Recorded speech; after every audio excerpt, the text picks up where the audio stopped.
be posted at the time and manner required by law. First item on our agenda, closed session. Don't believe we have an issue or requires closed session tonight, so we will move to our open forum. At this point, we do not have any individuals signed up to speak tonight, so that will move us to item number 5, which is our workshop. This is trustee continuing education team of 8 training as required by the State Board of Education.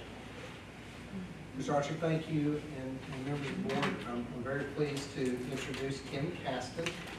Kim is a former trustee in Richardson ISD, and Kim works for Region 10, and came to me highly recommended by Brenda Sanford in Renton. And we were having a conversation one day, and she said, "Man, I really would encourage you to engage Kim for Team of 8." And so, really pleased to have you in Waxahachie. Thank you. Yes, ma'am. Thank you. I'm glad to be here today. Can you all turn the screen off just for a minute? I'm blinded by the light. I think there's a song in there somewhere. But I'm Kim Caston. I just stepped up. I was on the Richardson board for 14 years and stepped off 2 years ago. And not because it was awful or, I felt like, I was pressured to leave, but I'd done 2 complete pre-K through 12 cycles and figured it was time for somebody else to step up and lead. And then the second part training has always been my passion. I've done a lot of presentations at TASB and SLI, mostly on strategic planning and visioning. So when I stepped off, I knew that this was the next gig that I wanted to do. I'm an independent contractor with Region 10, and when I first signed up to do training for them, I'm the only former board member that does training. Most of the training is done by retired superintendents. So I felt it was important to do training through the eyes of a board member to board members, because until you sat in our seat, you just don't understand, what it's like to help lead and work as a part of a team of 8. So this was my passion to do that. I signed an original contract to do 6 trainings a year, and you guys tonight are number 31. Wow. So I've done trainings for everybody. Hey John, how are you? Hello.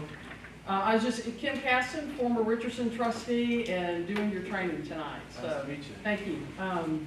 And I've done districts, everything from 540 students at Bowles ISD and up to 157,000 in Dallas.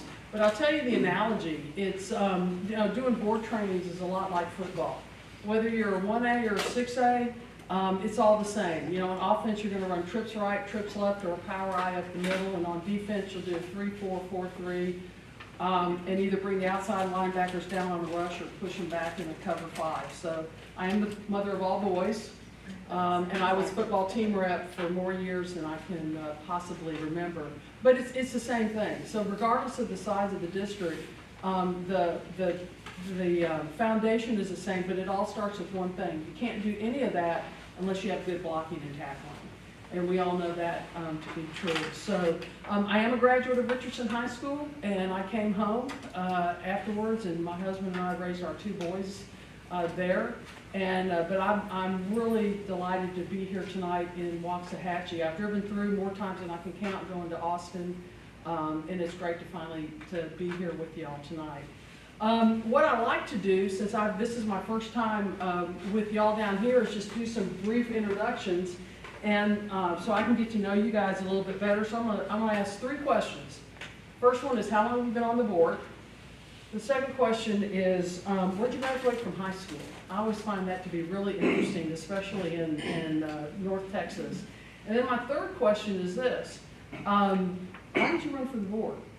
And if you've been on the board a long time, you may say, well, I ran this at first for this, but now my passion and my heart at this point in my years on the board is to do this. So I'll let you share that with me.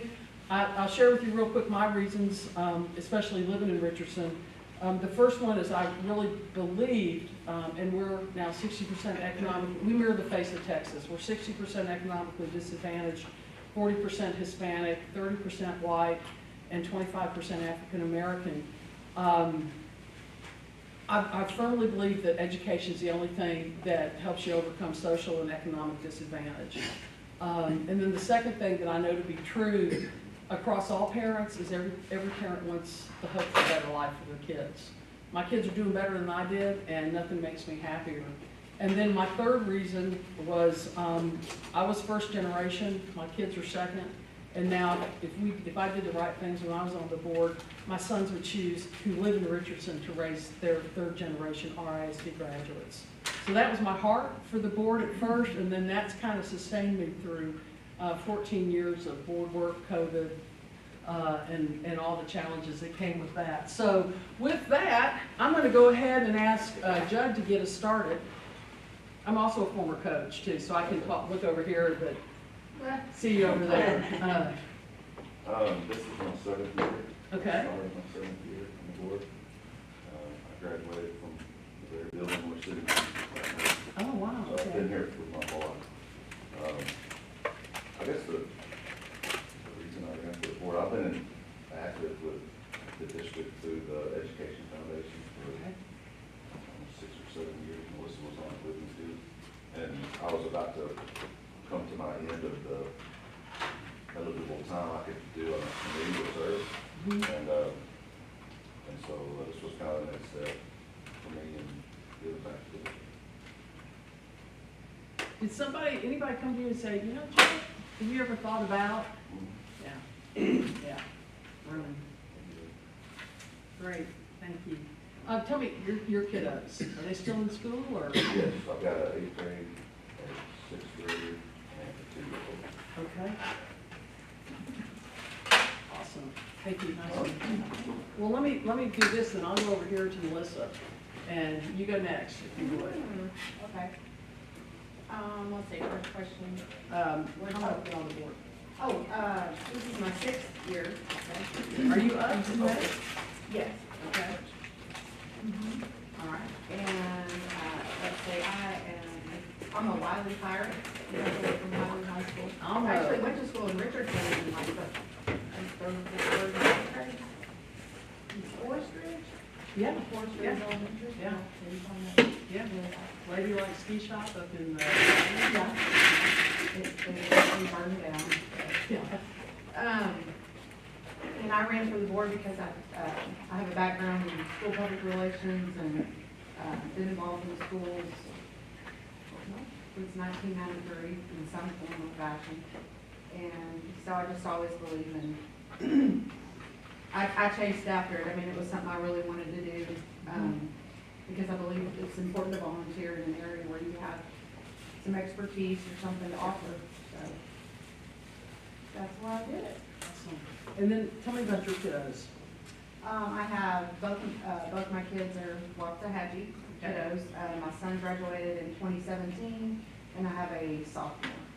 Okay, so you're still, you see a light at the end of the tunnel. Yeah. That's awesome. That's awesome. Good to see you. Thank you. Thank you. Kim, I'm just gonna go across because you just took a bite of food, and that's a gift that I have, is calling on people who've just taken a bite of food. It's okay, it was a cookie. That shouldn't have been anything anyway. Okay, so the first question was, I finished my 9th year, Okay.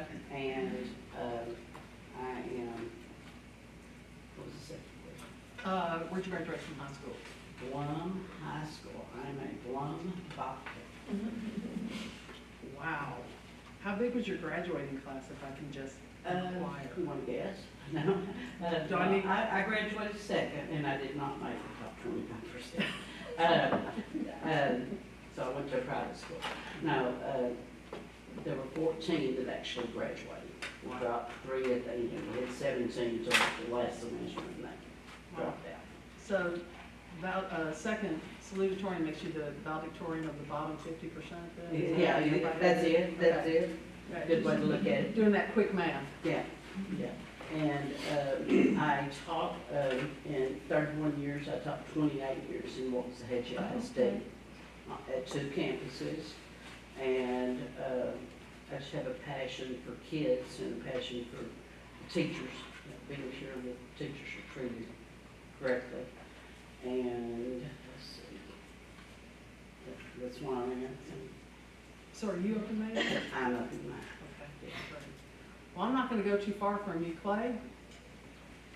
This is my 7th year. Okay. I graduated from WHS in 1987. My son is a senior at TCU, he graduated here. I have a daughter that's a junior. Okay. I taught for 9 years, In Waxahachie? some of it. Oh, okay. What'd you teach? I taught pretty much any science class you can think of between 7th and 12th grade, Okay. Wow. with the exception of chemistry. I'm afraid to blow something up or Yeah, I could. those Bunsen burners or If little you knew me fire. very well, you know how true that probably is. It might be fun.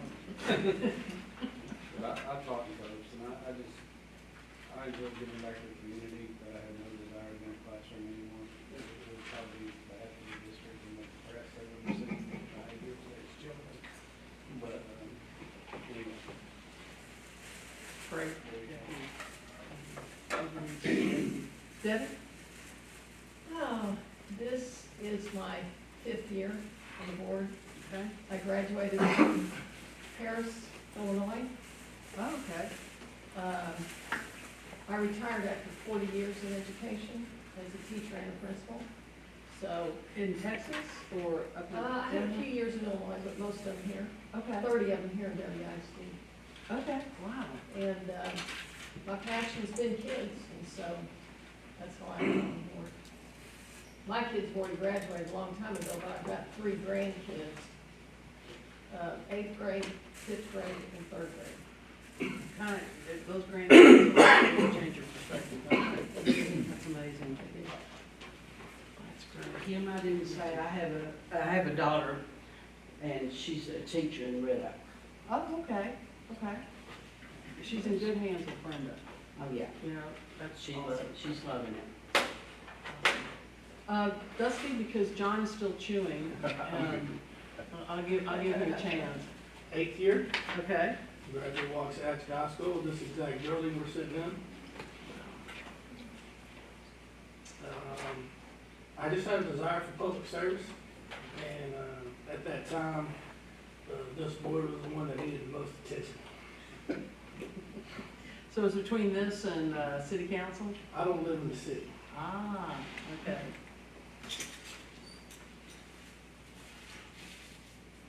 So when you say desire for public service, that's, Just to serve my community.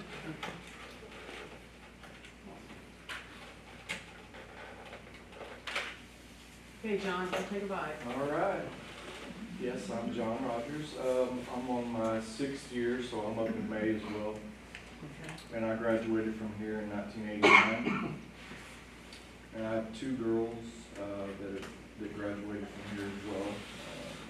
I have one that graduated in 2016, Mm-hmm. and then one in 2019. And something I'd always thought about doing, but I don't know, one excuse or another. And then several of my mentors or people I thought highly of approached me when there were openings. There were 3 openings one year, and I was basically, I guess, not recruited, but kind of pushed me over the edge to want to run at that point. Yeah. Awesome. Fantastic. Thank you. We're not gonna let you off the hook, Jared. Do I need to repeat the question? No. 31st year in education, Wow. and I'm a board graduate, so I graduated from Wise County. So, and I do what I do because I had teachers and a principal in particular, who really inspired me to want to become an educator.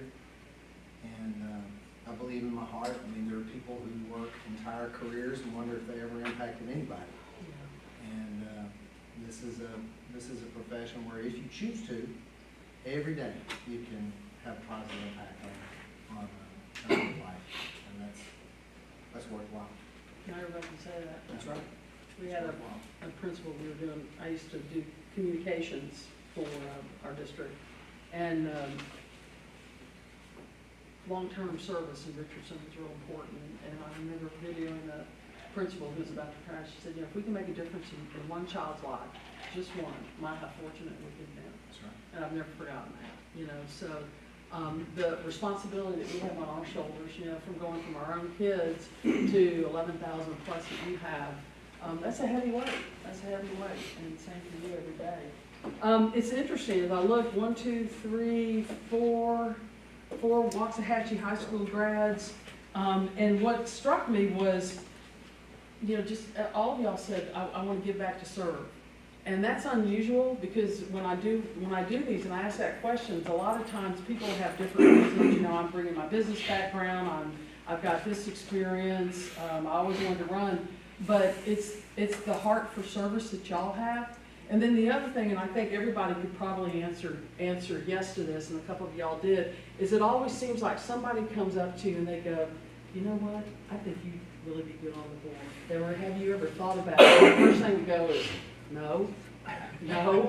And so it's that natural inclination, but it plants that seed. So I would encourage you, as you're in your career, is think about that one person. And it's just like for those who are teachers or whatever, who reach out to that kiddo and say, you know, I really think you could do this. Or you have it in you to go to college, or you could do whatever. So as you're going along your careers, think about and identify, like somebody did with John, have you ever thought about it? Would you consider, don't say no yet, but just think about that, because we stand on the shoulders, you know, those that come before us, and it's important to figure out who's gonna sit in our seats after us, because you know the gift is ours to borrow. We don't get to hold these seats. And I was talking to Dusty before, forever, unless you're Lynn Sperry and McKinney, who just is now going into her 41st year. So if anybody desires, and they've not named anything after her, so that's Neil Sperry's wife. So yeah. So with that, let's go ahead and guys, if you could turn the projector back on for me, that'd be great. A couple of things about tonight. So this is your Team of 8 training. You'll get your 3 hours, plus if you haven't already, you get your ISO training. So this is a 10-fer. You get 6 for the price of 3. And I have kind of 2 group norms or guiding principles about presentations. The first one is it's a discussion, not a lecture. That's why you may be going, why are these tables so close? First thing is I can't see that far, and the second is, you know, we can't talk unless we're close to each other. And then the second thing is misery is optional. So if you're thirsty and you need to get something to drink, or if you have to go to the restroom, or if we need a break, say something, because I guarantee you somebody else is feeling the same way. So there's not I mean, we'll do natural breaks, but I can just remember, you know, I'd be sitting there for an hour and a half and going, number 1, I can't think anymore. Number 2, I need to go to the restroom. And number 3, if I don't get a cup of coffee, I'm going to stick a fork in my eye. So just know that I am writing that one down. Misery is optional. Misery is optional. You can take that for yourself. If I ever learn a needlepoint, I will do that first. So let's talk about what we're gonna do tonight. There's basically 5 things we're gonna do. First is, and I start off every board meeting or board training with this, and that's an overview of the board's roles and responsibilities. Because you know what will happen is we go to, did y'all go to Tasby in September? You know, and then you go to SLI in the summer, and you leave and you go, oh my God, well, there's 14 things that we should be doing, or we could be doing, or we ought to do.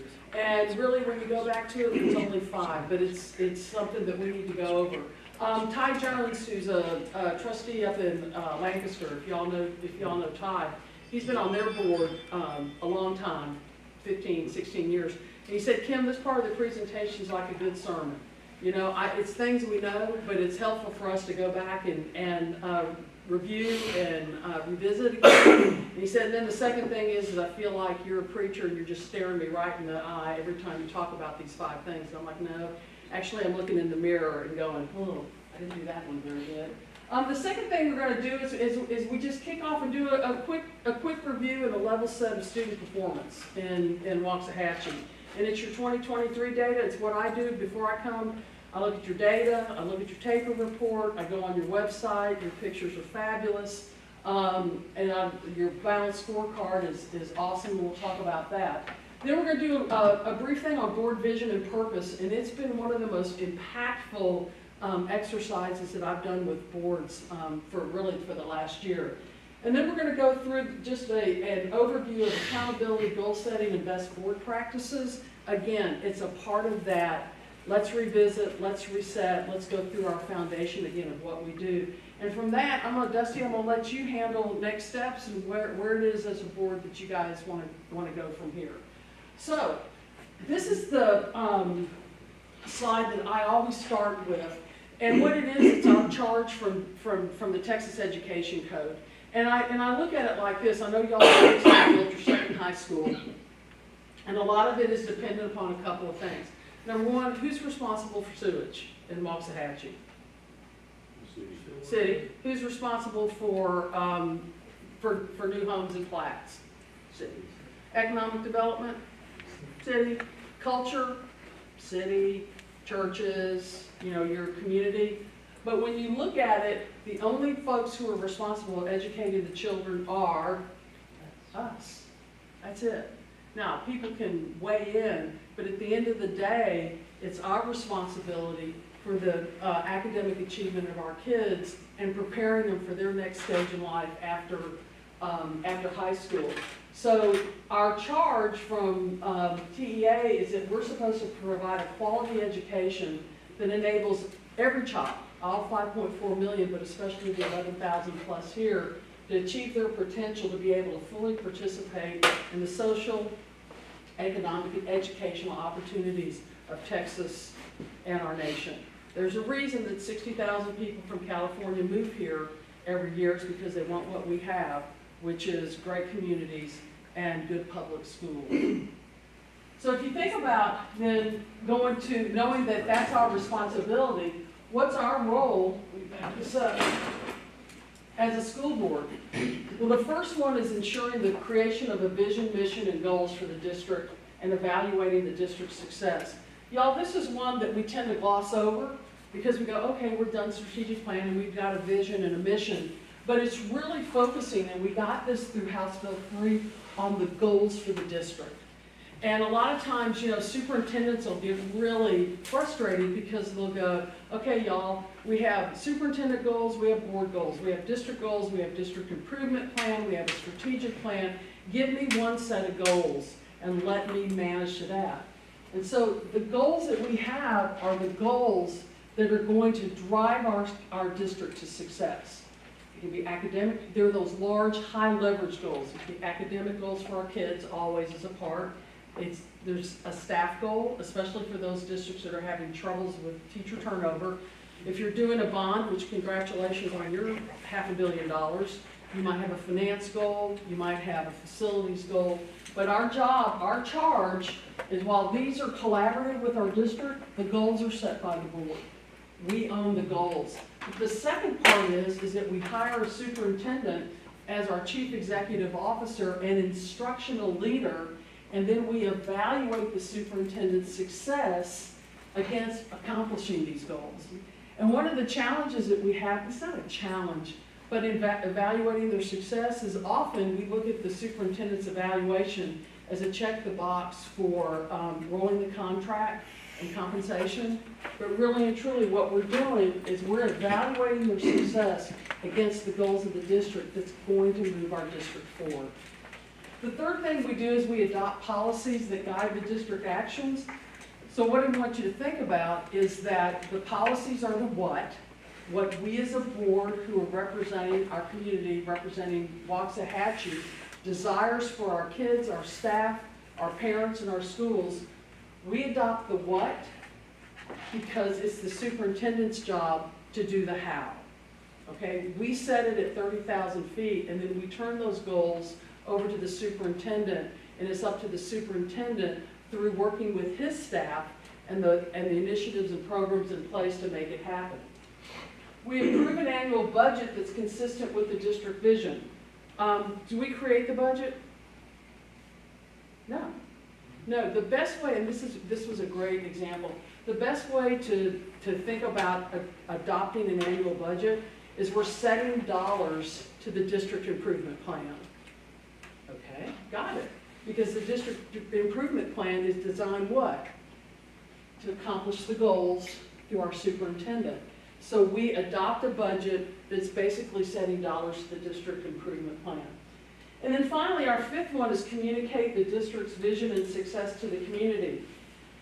And one of the things that I found coming out of COVID, you know, when we were locked down and you know, all of that, is boards to a certain point, we got kind of used to using Facebook and social media. That's how we were communicating with our community.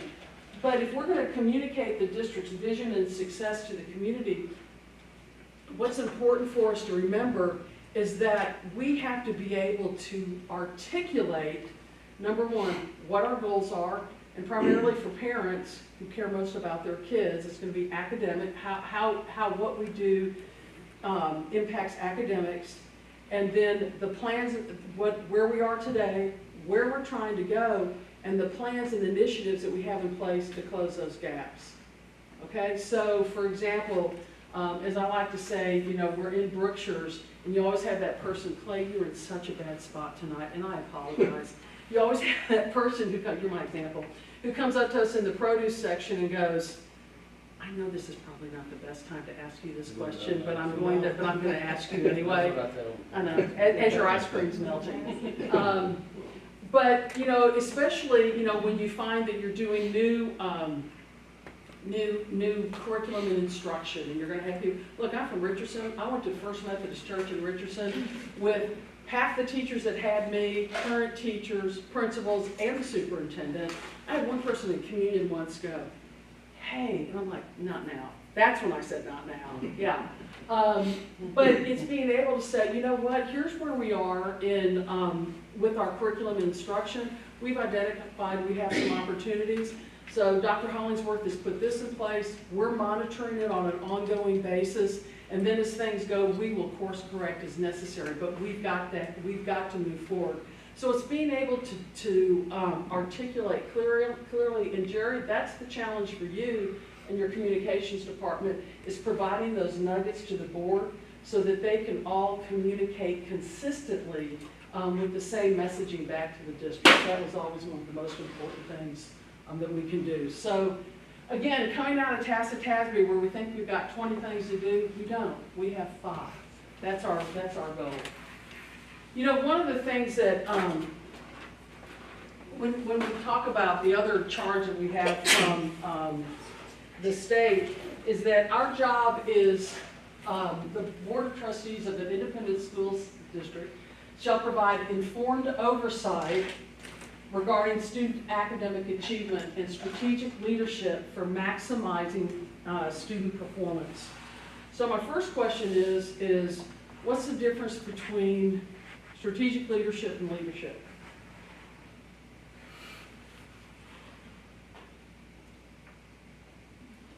Feel like Ferris Bueller? Anyone? Anyone? Okay, think of it this way, and y'all are fixing to go to the playoffs. Leadership is primarily inspirational. Think coaching, well, coaching's the best example, but strategic leadership is grounded in data and facts, okay? But the one that I always struggled with, and this was right up to the end of my service, was I never really understood what informed oversight is. Informed oversight. So with that, let me ask you a question. How many board members does it take to screw in a light bulb? Do we have any Aggies in the room? I don't want to offend anyone. Oh, I didn't hear any whoops. Thank you. Okay, so how many board members does it take to screw in a light bulb? Yes. Don't make me call on you again. All Okay. 7. Judd says 1, 7. Anybody else? The correct answer is 0. Because the board says, let there be light. The superintendent goes out and researches the best bulb and hires the right person to screw the bulb in, and then comes back to the board to determine if the light is bright enough. So what that looks like from informed oversight for a board and the superintendent for a team of 8 is this. Just think of it this way, let there be light. We adopt clearly defined results. Those are the goals, okay? Everything, this is an easy job when you take it back and break it down simply. We adopt clearly defined results, our goals. Then the superintendent comes over and makes a commitment to adopting those goals, and then he creates or she creates the plans, the programs, the initiatives, and hires the right people to make it happen, to accomplish the results, to accomplish the goals. And then comes back to us, and we review the plans, programs, and initiatives designed to accomplish the results in our role, where we allocate either the resources that are needed or the policy changes that have to make it happen. Then the superintendent comes back to us on an ongoing basis and reviews the results of the programs and the initiatives to date to achieve the results, and then makes 2 recommendations to the board. Either we course correct or we stay the course. And if we course correct, then we come back here with our ongoing monitoring of programs and initiatives, and then if we have to course correct, we make the right adjustments if necessary in the budget for resources. Okay, let there be light.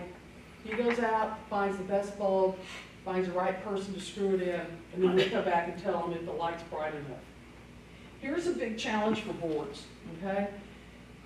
If we as boards tell a superintendent what program to use and what people to put in place, why is that a bad thing? Think about the 5 things we do. Why is that a bad thing?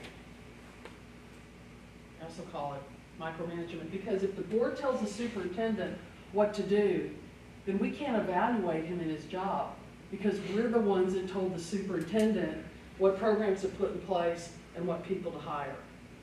And then if you think about it another way, as a team of 8, if the board and superintendent are doing the same thing, then who's not doing their job? Because we can't do informed oversight if we're doing micromanagement. And that's one of the hardest things, because at the end of the day, we've got to trust our superintendent who's committed to the results to put the programs, the plans, and the people in place to make it happen. And that was another aha moment for me when I heard the light bulb example, is if we do the superintendent's job, we can't evaluate him because we told him what to do. It took me a while to learn. Want to talk and kick off and talk a little bit about, or talk about student performance to kind of ground set us. And when we talk about STAR, we know there's 4 levels of measurement for students. And this, y'all, came out of House Bill 3, and again, just as a review, what House Bill 3 was about post-secondary readiness. You know, the best part of our job is we hand the student, with our left hand, their diploma. They come across the stage, we hand them their diploma, shake their hand, and they walk across the stage down the rest of their life into whatever their next goal should be. So when we talk about master's grade level, at the top, that students are expected to succeed 75% or more at the next grade level or next course, 75% chance of post-secondary success without remediation.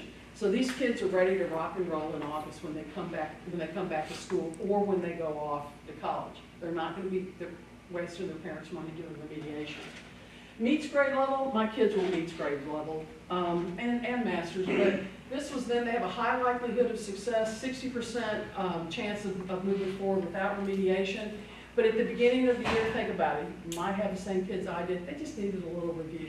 And you spent a day, 2 days, for my former teachers here, and you did a little bit of review, but they're prepared to move on. Approaches grade level.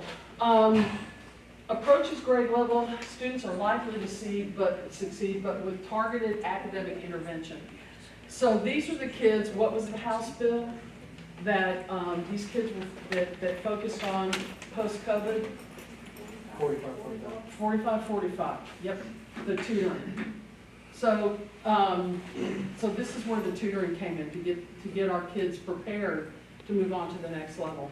And then finally, does not meet, again, a 45-45 intensive target. They're not likely to succeed in the next grade or the next course without intensive remediation. So, question for you. Is approaches passing? Depends on who you read. I've read both. Okay. I've read approaches is, and I've read the approaches needs to be meets. Yep. So that's a really good point, because approaches for the state is passing, but if you remember back when we first had STAR, And that was the first year of approaches, but what we found out, to your point, is it wasn't rigorous enough for our kids to go on to be successful at the next grade or the next course. So many districts, ours included, said, we're not using approaches as the bar, that's a low bar. We're gonna focus on meets. So that's my question for you guys is, which do you use for your academic goals for your kids? What level?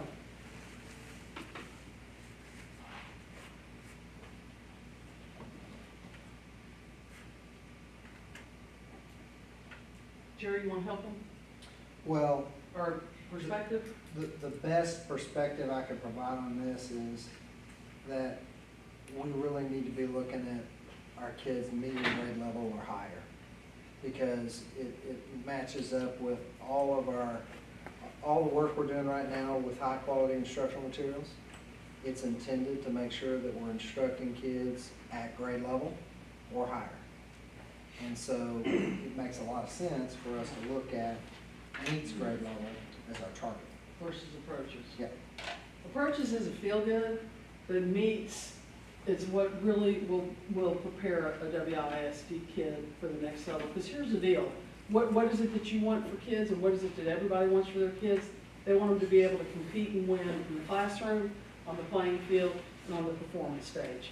And you can't, and you're not comparing against, the I-35 corridor, Red Oak, or, DeSoto, or Lancaster, or Italy, Ennis, whoever. Our kids now, all of us in Region 10, we're competing against Boston Westlake, we're competing against Southwest Carroll, we're competing against Houston schools, anywhere where kids are coming from, that's who our kids are competing with. It's not just the kids in our neighborhood. Great, thank you, Jared. So let's take a look at, this is a 2022-23 data, and this is from Data Interaction. Y'all, it is a fabulous website that you can pull up your own data and disaggregate it, and you can also compare yourselves to whoever you benchmark your districts to.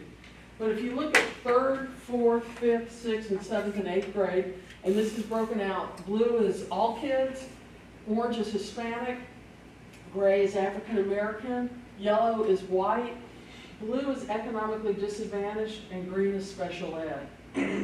So as you look at this, you can see that from all standpoint, you're about 50% or so, but the opportunity is designing all. Where are gaps? And it's not only raising all boats, but it's raising boats so that everybody continues to grow. So as you look at this, you can see that there are some opportunities here to close some of those gaps, as we know from accountability. Okay, and this is at your meets level. One of the challenges that came out of, and we'll talk about this in a minute, if you remember, is that all of your STAR tests now, assessments, reading is a big part of success for kids because it's now incorporated in all of the test items. Let's look at, so if this is math, so again, here was reading, and here's math. And this isn't unusual because what happened coming out of COVID is we saw that math struggled more than reading, especially in your younger grades. And you can see the impact that it had going into 5th and 6th has really struggled across the state because you didn't have that opportunity K through 2. How do kids learn math? Any former math teachers in here? Math manipulatives. You didn't have that connection between your eyes, your brain, and your hands. So the numeracy really struggled. But you can see the challenges and the gaps that we have in math. Again, it's not unusual with the rest of the state, but from a board standpoint, that's where you guys have got to decide what it is that you want for WISD kids and what is going to be your goal and how you're going to raise all those. And Jerry, you mentioned a minute ago at the meets level that, with bringing in reevaluating curriculum instruction, that was an opportunity for y'all to do. Absolutely, and that's kind of that's been one of our main areas of focus as we've seen scores that don't reflect who you want to be. Yeah. we said, hey, we've got to make some adjustments to how it is that we're doing curriculum. Yeah, And as I've shared with the board for a long time, and this is not a Waxahachie problem. no, For a long time, we would adopt curriculum. If you had Ms. Kriegel come in 2010, as a high school principal in Grapevine, if I had Ms. Kriegel come in and say, I don't like that new social studies curriculum we adopted, I'd say, oh, Ms. Kriegel, don't worry about it. It's one among many resources that you're going to use. That's what we said. yeah. Meaning that we knew Ms. Kriegel was going to pull information from all kinds of places. And we can't do that. No. We can't do that, not to see the success we want to see. So I want to share with y'all just an experience that we had in Richardson. We had a great superintendent, loved her, and Dr. Kay Wagner came from Red Oak, came up to Richardson. And it was right in the transition from tax to STAR. And unfortunately, our student performance was doing this. It just continued to slide. And we had always written our own curriculum. We were really proud of it. It was a way for teachers in the summer to earn extra money. But, you know, Richardson being a small town, believe it or not, we had teachers that had been in our classroom for, 20, 30, 40 years. And Dr. Stone came in, and she came from Wiley, and said, guys, we're going to have to look at how we do things differently in Richardson. And she had a lot of success in there. And so when you think about the 4 quadrants of curriculum and instruction, you have the curriculum, which we had to no longer, we could write our own. That went over real well in church. Then we had instructional strategies. And we worked with Lead Forward, which is the old NSDC, National Staff Development Council, and had to come in and totally redo our instructional strategies. And we had to look at our YAG, which is year at a glance.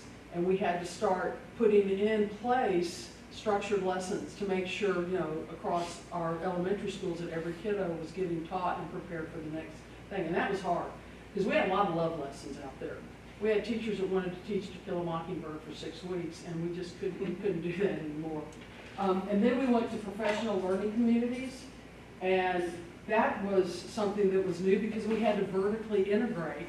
Not only did we have to have those learning communities by grade level and by subject area at our elementary, junior high, and high school, but we had to go cross district and do that. And that was 18 months. It took us 6 months to learn how to do them, and then it took us 12 months to learn how to really activate it. And then finally, we had the 4 guiding questions. You guys know what those are?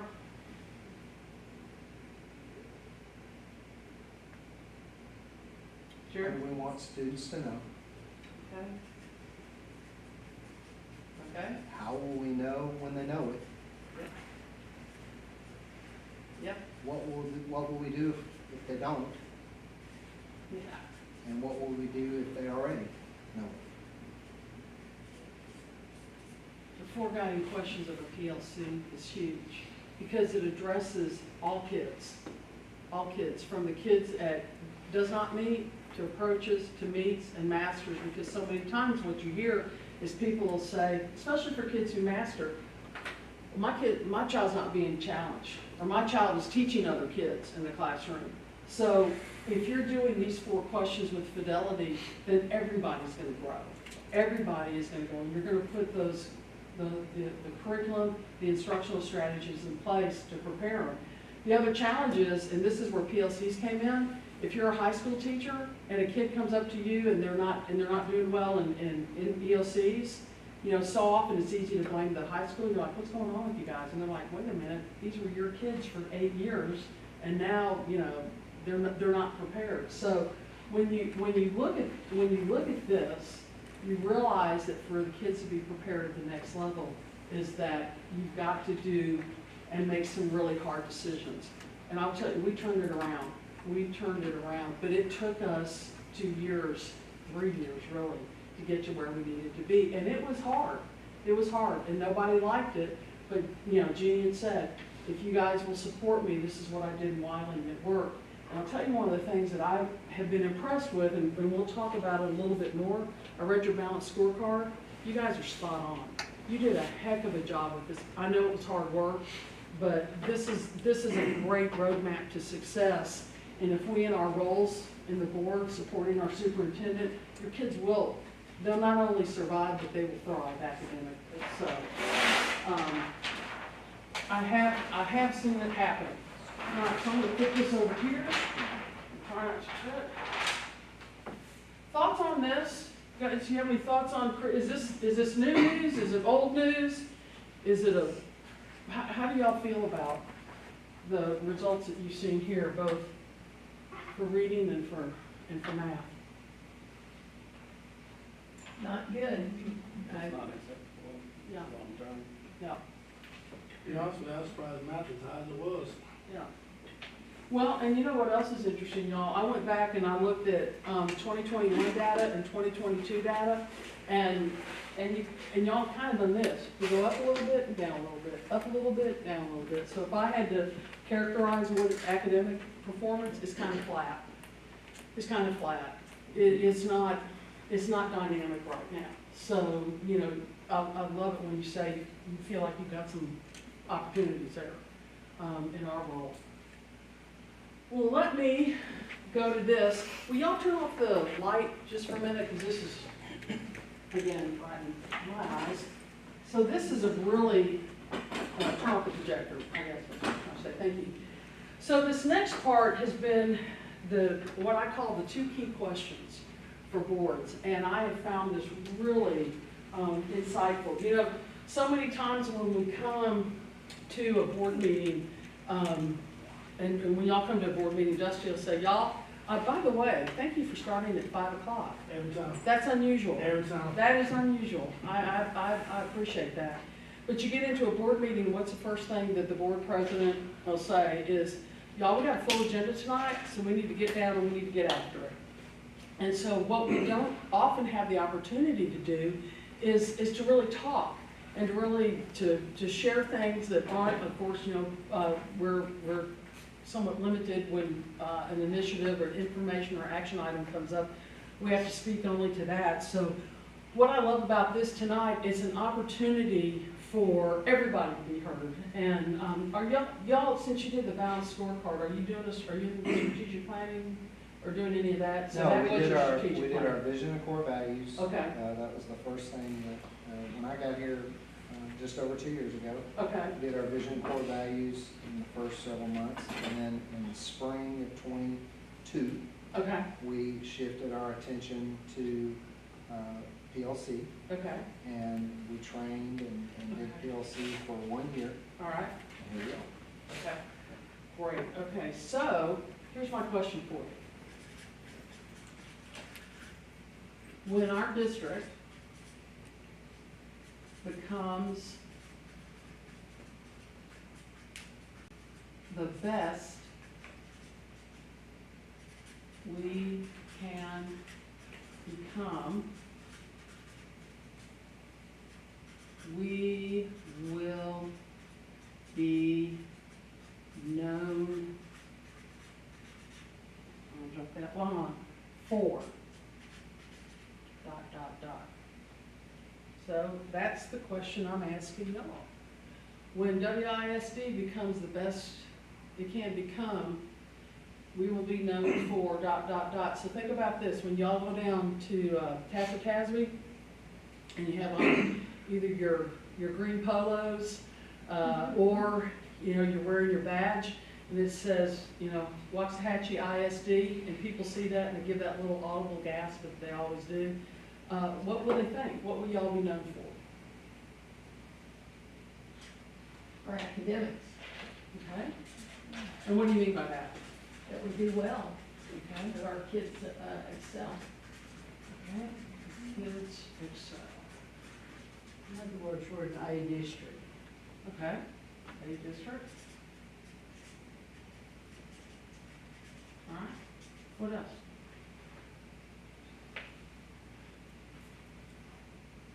I'd like to be known for being well-rounded, not just being an A district, but also being you know, the fine arts, the athletics, the FFA, CTE. I want to be known for all of that. Why is that important to you? Because I think that's what families look for when they decide where they want to educate their kids. Okay. Because the reality is, when I was growing up, you had one choice, and that was public schools. Yeah. Now you have multiple choices. Okay. Like it or not, that's the reality. Okay, so can I put under here then that's a competitive strength? Because you're right in the middle of a lot of districts, and a lot they can choose from. Okay?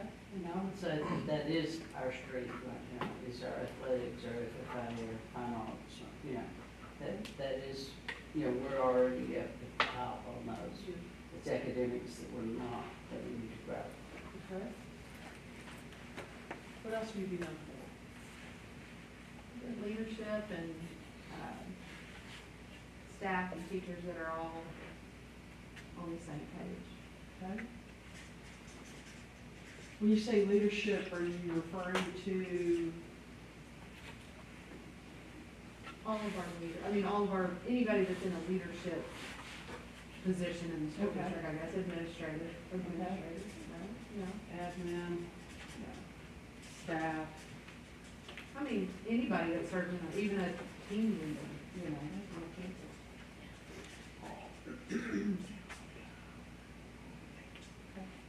Teachers want to stay here. Teacher retention, yeah. Because we don't have that now. What's y'all's turnover rate? I don't know. I think it was pretty high this year. We were never going to know. It's about 16% less. 60%? Question for you, where do you find that information? No. You find it on the website when they update when we get I mean, it'll be a part of our report. Well, I found it. Where do you find your teacher turnover rate and all the information about your district? It's not that Paper bad. report. Yeah, but it's Paper not, report. but it's not. 23's not up yet, but 22 is. 22's up. Yeah, you know, I went to your paper report and looked at it. Okay, what else you want to be known for?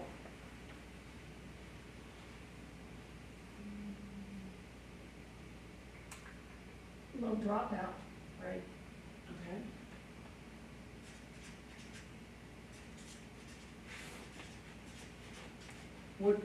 Anything you want to add on that, Debbie? Just that we meet the needs of our kids. They want to stay in school.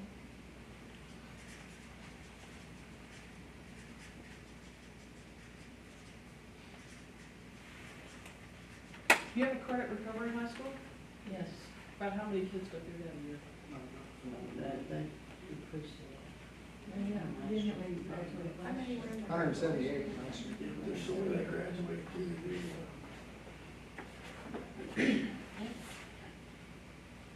What else you want to be known Financial integrity. for? Okay. That's huge.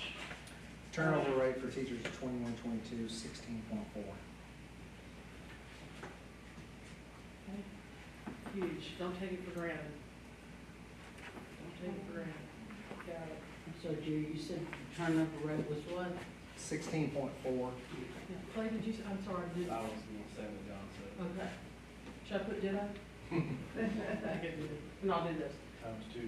Check. Here you go. Thanks for catching that. When John didn't say this, but safety. Do what? Safety. Oh, okay, yeah. What does that encompass, Judd? I mean, in general, I think that people who send their kids to our school are comfortable with the things we put in place, so you know that, might be included, that you send them to school, they're gonna come back home. Okay. Okay, so we've got Physical safety.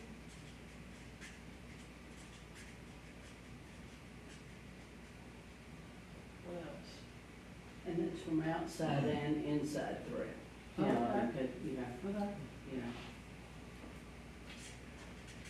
I think we're good on the outside threat. More on them. What else?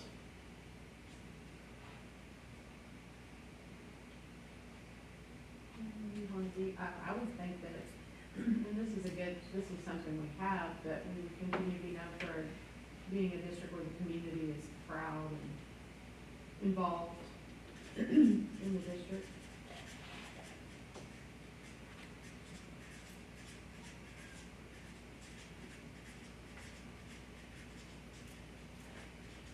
You feel like y'all's community is? Yes. Pardon? Again, these are all things never to take for granted. What else? Our vision statement's right up there. We want to be a district where innovation thrives and growth is limitless. So for me, for us to be the best in what we are, truly a place where kids are more innovative, teachers are more innovative, it's safe to be innovative. To be safe and innovative, what does the board have to do? Give the resources that they need. Resources and what else? Support. Support, because to be innovative means you were doing what, Johnny?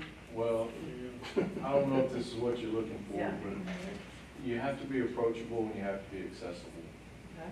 You can't have people that believe that we don't listen or we're not approachable.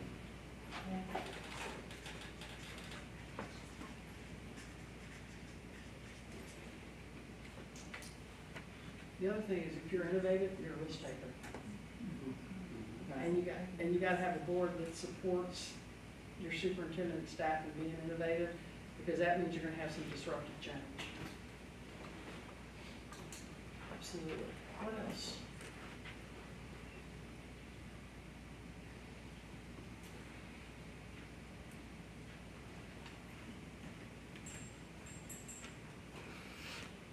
Think about the districts that you guys benchmark to, or the districts you admire around the state. Like, I'll give you one, Cyfair. I think they do an incredible job. I always used to want to know what Cyfair was doing. Like with their newcomer center, what are y'all doing? Because we have the same types of kids. What else? I think Mansfield is a good one to measure against as we grow because they are very similar to us in terms of their demographics. They're just much larger. Yeah. But that's a district that has continued to be well respected even as it has grown. They have. Kind of came out of nowhere, you know? And can I add something to that? It was interesting observation. Is usually, because like Mansfield is one, even Mesquite, they've always had a good school district over, you know, even. And usually the city is always the same way. Like the city of Mansfield. Yep. I mean, all you gotta do is drive over there and you can see, they are Yep. organized, they are, I mean. So partnerships? No, you're right. Think about partnerships, super Yeah, partnerships? yeah, so they must have good partnerships. That's one thing that we're lucky to have, is we're only in one city. Mhm. Oh, Actually, we're located in one city. You were so lucky. And Mansfield doesn't even have that because they have a big chunk of Arlington. Yeah. Yeah, they've got a big chunk of Arlington. Some Grand Prairie as well. Mhm. Yep. Mm-hmm. No, part of Grand Prairie. So y'all passed a $500 million bond. What, I mean, what do you hope from a facility standpoint? Just a heck of an investment that your community put. Is that something you want to be known for? Responsible Great growth, facility. yes. Yes. I mean, We want to grow responsibly.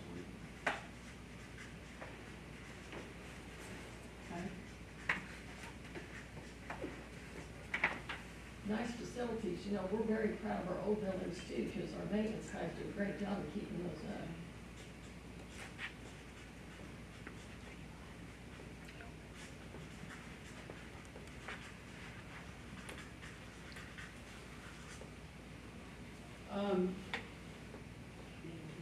Let me ask you something about innovation in facilities. Is that important here? I mean, you know, this is a whole lot different than what I typically see, you know, in terms of a conference room, but, you know, 5 rows of 7 desks doesn't cut it anymore for a kid in you know, the 21st century. I mean, what's your goal for facilities here? Because a facility's not a building. Historically, we've been reactionary, Okay, and I hope those days are gone. okay. So when a student is in a WISD campus, what's your facility hope for them? What do you want? You want, We want them to meet their needs, and safe, okay, suitable environment. okay, We don't want adequate and we don't want excessive, we just, on a scale of 1 to 10, we want a 7.5. okay, Not a Taj Mahal, but not a basic environment either. okay, I think a collaboration space too. okay. So, Bill on that, Melissa, what's that word you just said? Engaging. Engaging, dynamic. Yeah, you think about it, what do kids want today? You gotta mirror their future. You know, we have that challenge in Richardson. Our buildings are 53 years old on average. And then we have a lot of people, I mean, I graduated from those, walk those halls, and the kids walk the halls, we were like, y'all, when we did our $750 million bond, we said, we're building schools for our kids' future and not our past. And so it's understanding how kids learn and building those learning environments that kids can maximize their potential, because we may have done well in 5 rows and 7 desks, but kids today they don't learn that way. So like you said, you've got collaborative spaces, they're engaging, so and that becomes a point of difference for teacher retention. One thing we need to work on, in my opinion, is making sure that we have equity in our buildings, because we have our older buildings, and making sure that they have the nice new learning environment for the kids also. And I don't know. I think you're right, Kim, and I think honestly, I think that's in our next bond, we need junior high 4, we need elementary 12, elementary 13, and I think we need to address many of those issues you're talking about. I think we need to address them quicker in order to get bond number, the next bond number. I mean, because, you know, that we need some spicing up, making better of some. I just don't know how you do that without a bond, you know, to do Well, it. I agree with that to some extent, but Northside will never be Simpson, no matter how much money you throw at it. No, and I don't mean for it to be, but in Northside, but anybody, some of the campuses have it.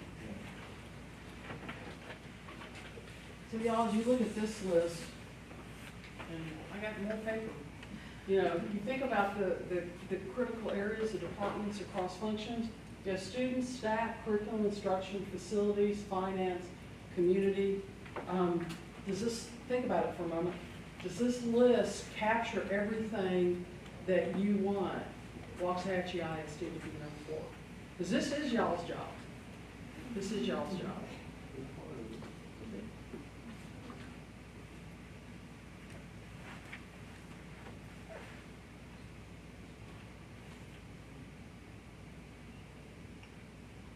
Dusty, what I can do is I'll put this over here. You get to keep all these charts. Jerry, could you put that over there on that whiteboard for me? Because I think what you'll want to do as we go along tonight is you may want to add to that. But really, I mean, really think about what is it that you want to be known for in each of those areas. Well, interestingly, our balanced scorecard covers academics, Mhm. students in Siena. Okay. Our second priority is honor and support staff. Okay? Our third priority is engaging our community.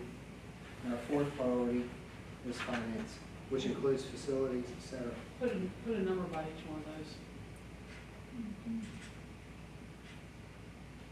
This would be 4, 4, and 3. Okay, so y'all think about what this is this is really the board's vision. You know, this is the board's vision for what you want, and I love the fact that you cross-reference it to the balanced scorecard. So go back to your balanced scorecard and cross-reference it against this list, because I promise you, there's more things that y'all are gonna wanna add to that list. There are more things, because there's more things that y'all have the blessing that you're able to do, for your kids. So here's a second question I wanna ask you guys. When our board becomes the best we can become, we will be known for. When our board becomes the best we can become, we will be known for.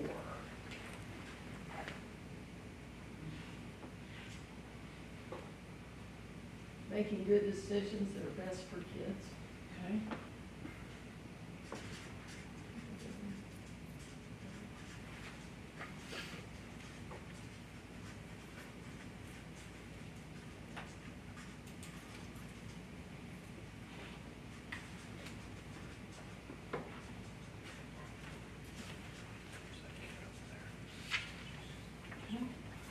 What else? Staying in line.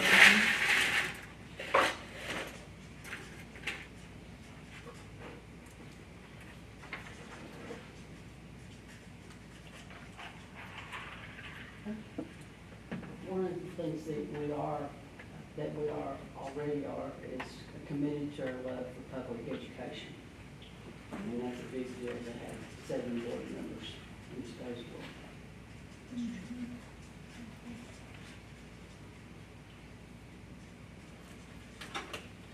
Providing maximum opportunities for kids.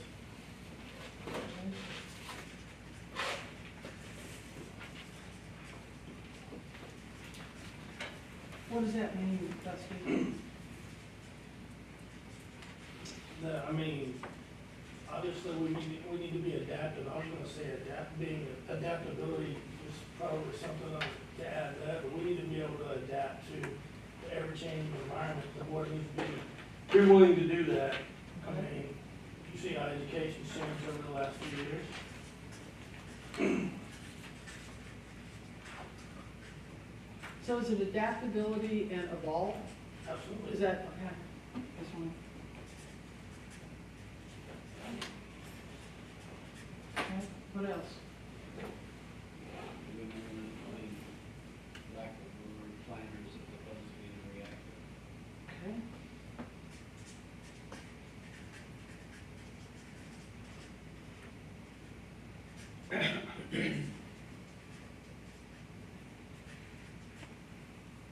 Yeah, you know, you gotta be, if you're gonna be innovative, you gotta be forward thinking, you gotta be planners. Okay. What else?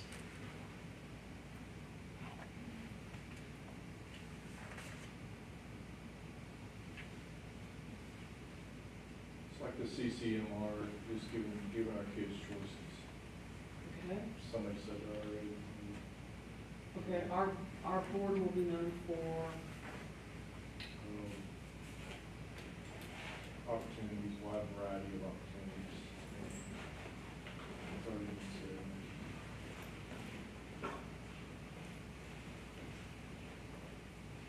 yeah, Or maybe you're trying to say, like, maybe we'll be known for offering a well-rounded, or offering Yeah, I guess district trying to say not all kids are college material, some are, military, some are CTE.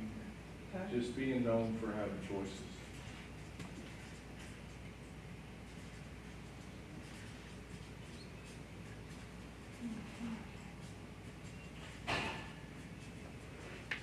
So you want, prepare kids for their future. Yeah, I see where you're going with that. And that's college, career, military, and everybody. Got it. That's a big lift.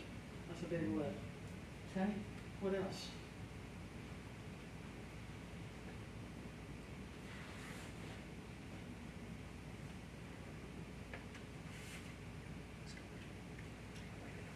Listening, we were good listeners. Okay? And who are you listening to? Each other. Yeah, everybody, each other, stakeholders in the community.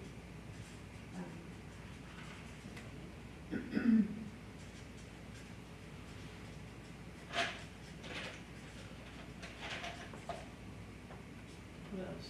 I was gonna say trusted, that we're trusted by the community.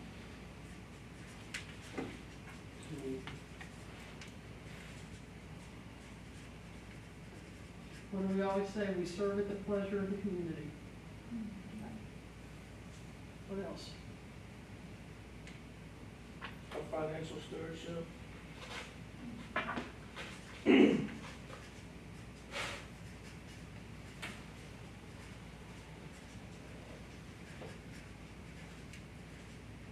We're responsible for the two things people care about most, their children and their money. You got it, bud. There you go. What else?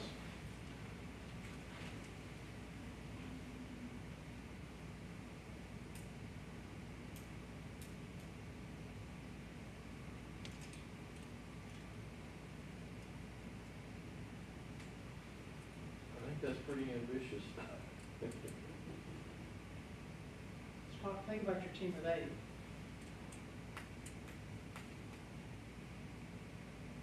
Choosing a good superintendent.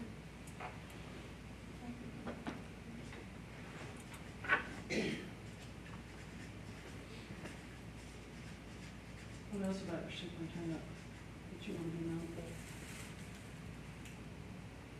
for? Supporting.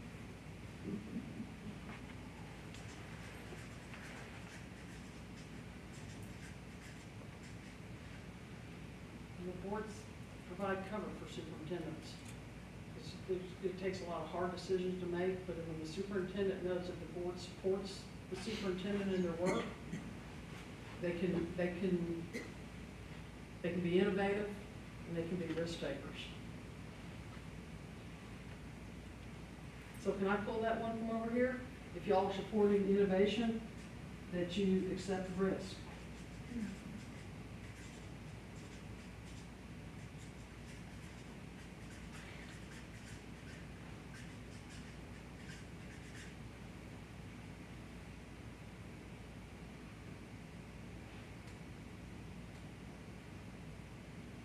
Let me ask you this, boards that are high-performing boards, honor boards, how do they work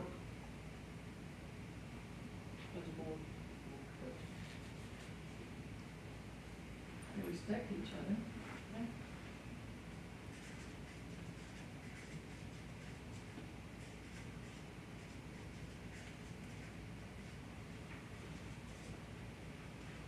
What else? Cohesive. Cohesive? Okay. What else? Minded, I'm sorry? open-minded. Open-minded?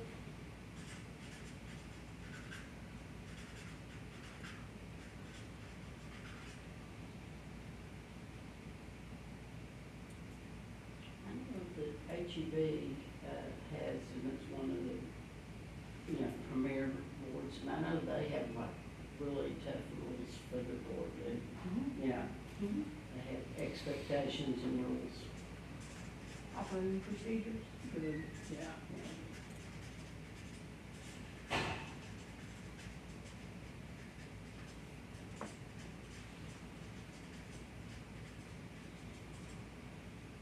We talked a minute ago, when we put up our charge, was informed oversight. So what do you have to have in order to have informed oversight in strategic leadership? Communication. Clear directives. Okay. Communication. Good communication where? From the superintendent to the board. Okay? The soup to the board, where else?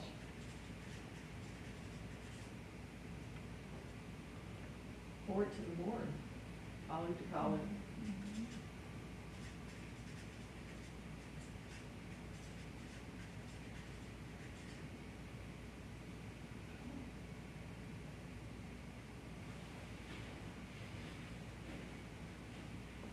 I love that y'all put kids first. You'd be amazed sometimes with other boards, kids is on the second page.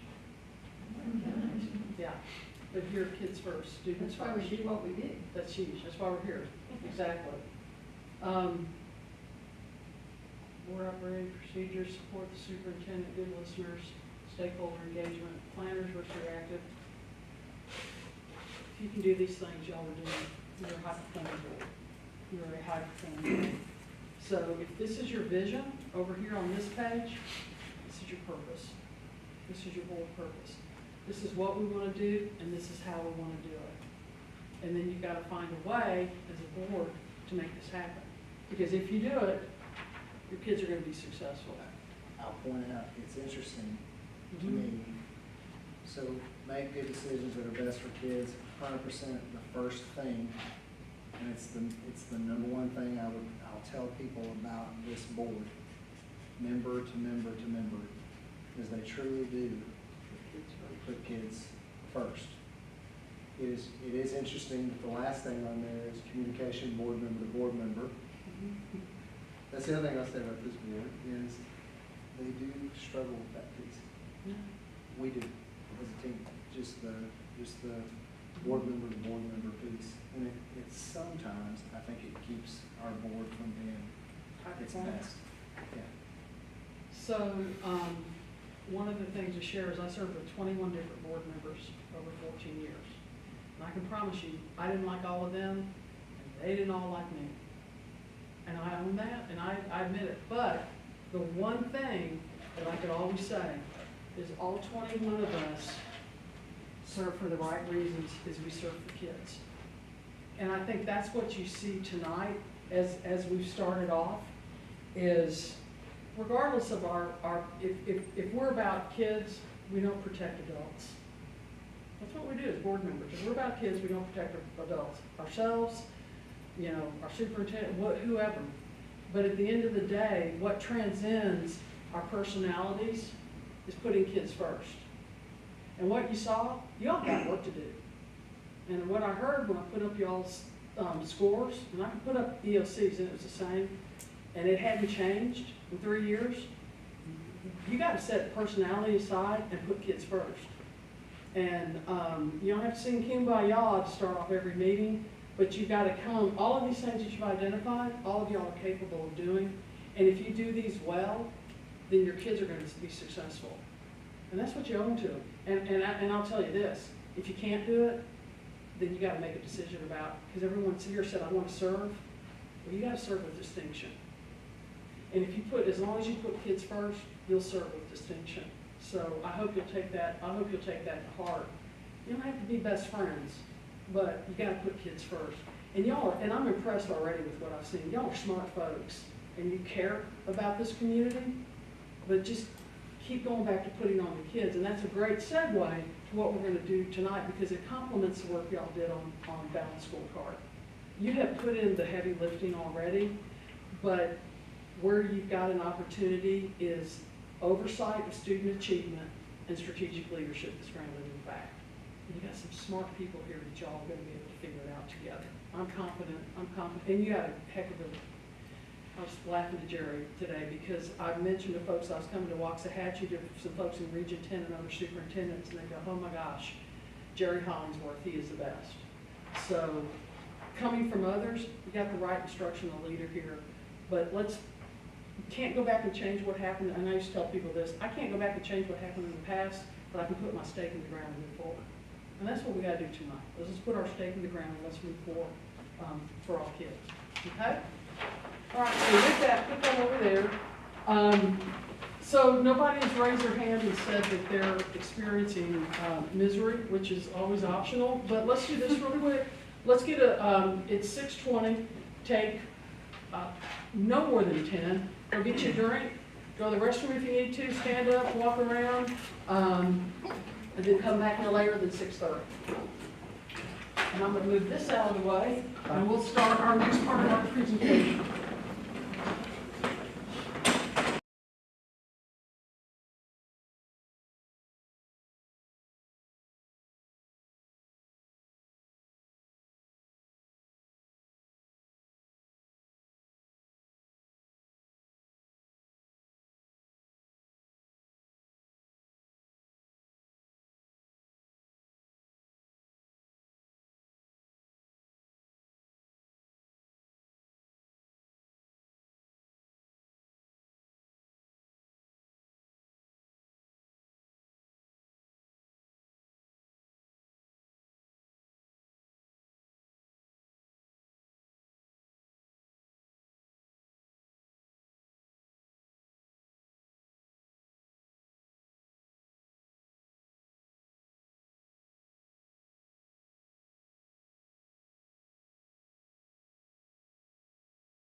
student outcomes.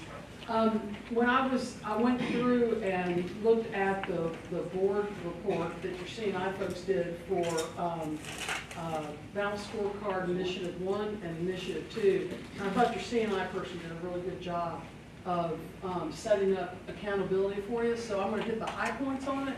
There's a couple of things that we'll focus on. But when we think about accountability, and that this is the part of the review and revisit, is basically we get all tied up in accountability to A through F in the rating system. But again, and this is something y'all, as you know these things, and you're in breakout sessions in TAS and TASB, you're ahead of the game when you've got these discussions, and y'all can articulate clearly what accountability is. And it's three things. It's the TEKS, it's the curriculum, it's the assessments that we have, and then it's the accountability. You know, before it was acceptable, recognized, and exemplary, and we went to something else, good, better, great. Now, you know, we've got the A through F. But let's go through this real quick. The TEKS, just the key talking point again, is what kids should be able to know and do at the end of the course or at the end of the grade level. It's our curriculum for K through 12. So when people say, oh, you're teaching CRT, or you're teaching this, or you're teaching that, my response always was, if it's not the TEKS, we ain't teaching it. It's not there. You can cut that off real quick.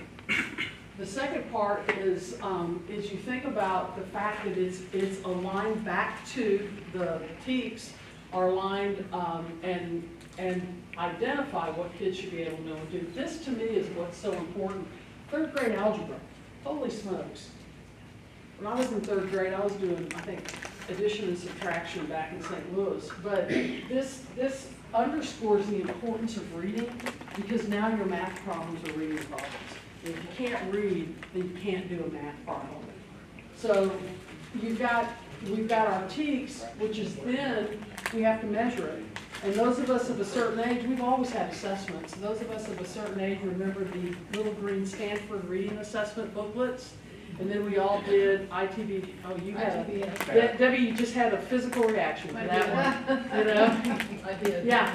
So we did that, and then we did the ITBS. That's been around forever. But we have our own. We have the STAR, which is designed for measuring student mastery of the TEKS, and determining again what students are able to know and do. The key thing is when STAR came on, what it would do, it elevated the rigor in the coursework. And yeah, when there was text, you could teach to the test, because a lot of it was, you know, it was testing strategies. And y'all, I don't apologize for testing strategies. My kids, I took them when they were in high school. You went and you got tutoring on testing strategies, and they increased their ACT score to 6 points. You know, but you can't do that with STAR, because it's too rigorous, and you're not able to do the testing strategies like we did in the past, and we'll talk about why it's even more difficult under STAR 2.0. We talked about this before. It's connecting the TEKS back to the assessment. Here's the actual STAR question that aligns with the algebraic reasoning. I always ask this question, y'all, what's the right answer? And these board members go, oh, I don't know, what I'm gonna say. Would anyone like to hazard a guess of what the right answer is? Thank you, Clay. Yes, you mastered right there. Boom. There you go.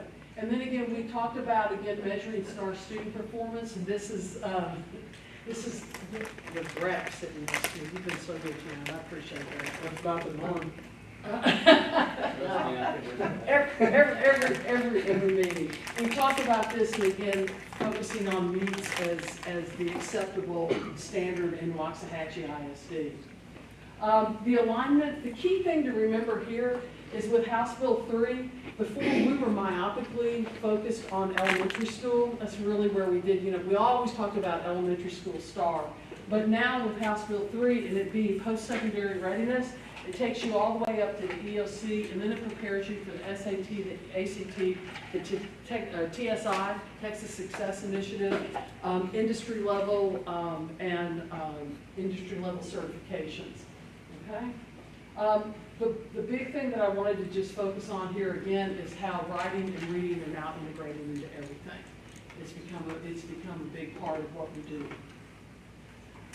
So I know that you guys have seen this before, but just again, the challenges that we're gonna have that are gonna impact our kids' scores is transition to online assessments. Last year, what percentage of your kids did online assessments?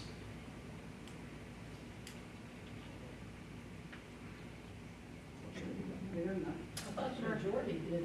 Yeah, it's the vast majority. I mean, I would say Okay. 90% or more. Okay. Y'all have, what are your devices for your kids K through 12? Chromebooks. Chromebook. First grade, kindergarten first, and you're not splitting iPads and, Kinder and first, there are some tablets. okay, And the vast majority of our kids have Chromebooks. okay? Okay, well, we're moving to 100%, and it is a challenge. Addition of new item types, boy, this Wade Caston would have just dropped like a rock, because he had a great way of looking at a question and ruling out certain points and get it down to 2, sometimes get it down to 1. Well, now the new non-multiple choice questions don't allow you to do that anymore.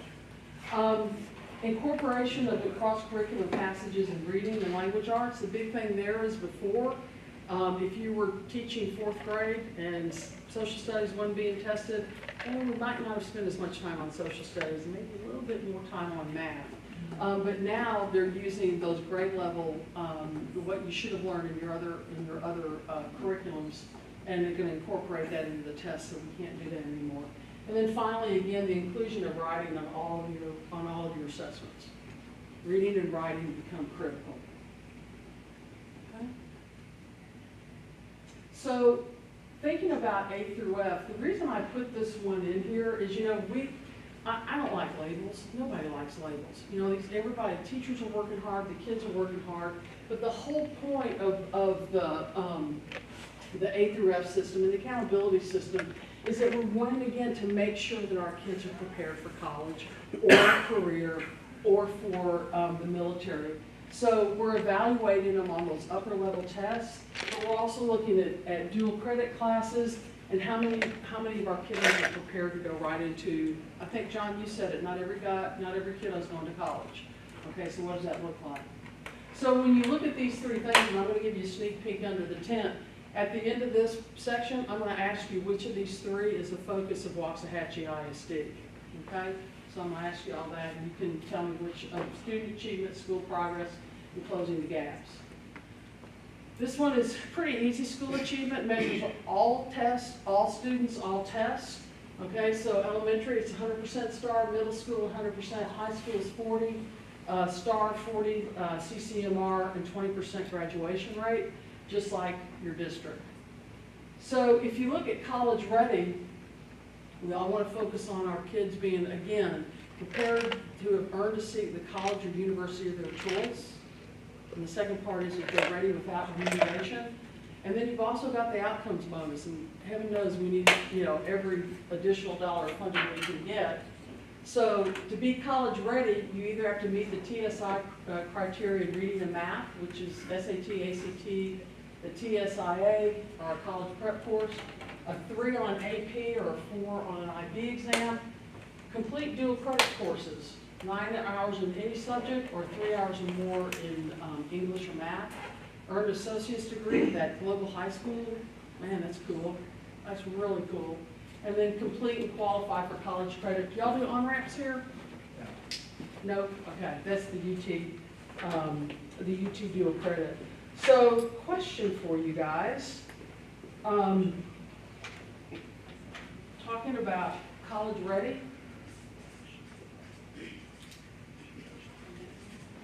In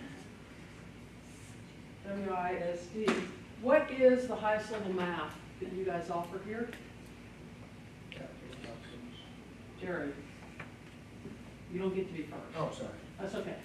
That's right, though. Yeah. Well, is it A, B, or BC? What he said. A, B calculus or BC calculus? I'm not gonna take either one, so I don't know. I didn't have to. Calculus, A, B, or BC? Y'all know? I don't know, I've never heard it differentiated. AB is, you take the whole year to teach a semester, and BC calculus is you cover the entire year. So BC Calculus is a college level. There is I think. a calculus 1 and 2, isn't there? Okay. Do you do AB or We have BC? these. BC Calculus? That's awesome. Y'all, that's huge. That is a big deal to have BC Calculus. What's the highest level science y'all have? Biology too. I don't know how to rank, I don't know how to rank. Yeah, I don't know how to rank either. Does that sound nice? No, it doesn't. Well, I mean, is honors biology too higher than physics? I don't know. Chemistry. Well, I'm asking y'all, you're. I don't know how to rank. We should I don't know know how to that. offer it. We should know that. Okay. You put that in your follow, you should know that. Okay. Yeah, you should know that. You're the boss. No, I'm a board member just like you. I mean, if we don't know, who's gonna know? Because we're the only ones responsible, right? Physics. I don't know, Jerry, what's your highest level science? AP Physics. AP Physics? Okay, So how so. come AP Physics is higher than AP Biology too? I mean, Yeah, I mean, that's a good point. Do you have a better answer? I might. Are you teaching Physics A, Physics B, Physics C, or Physics E?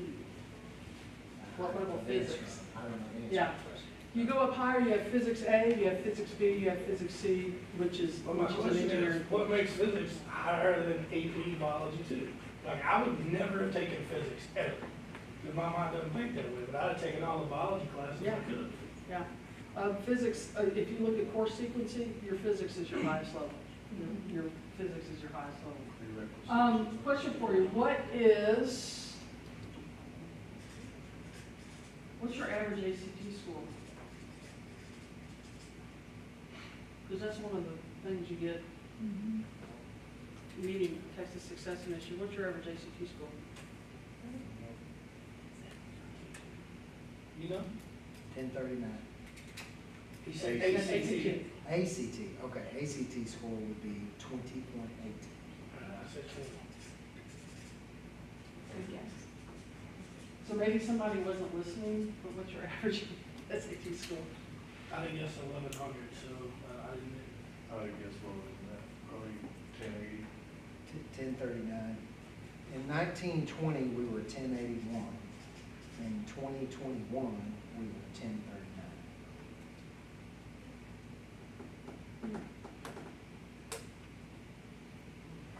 Athletes with it. What percentage of your kids go to college?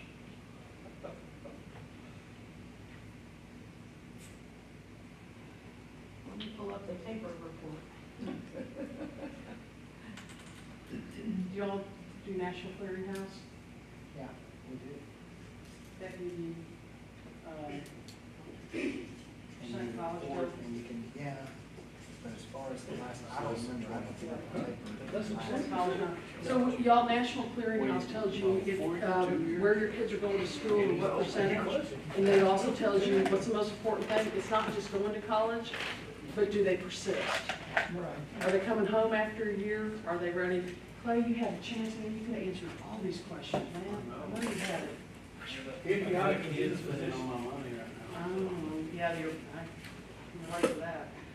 But National Clearinghouse, Trying to keep it to a minimum.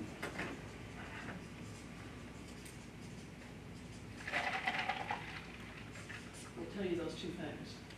Are your kids going to school? Where are they going? But most importantly, do they stay?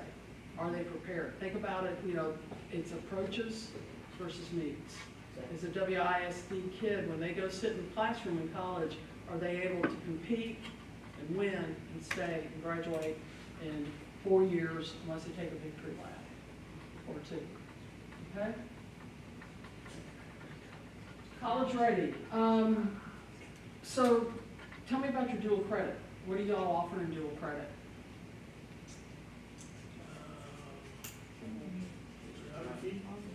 My daughter's in biology, English, and history. Government, Economics. economics,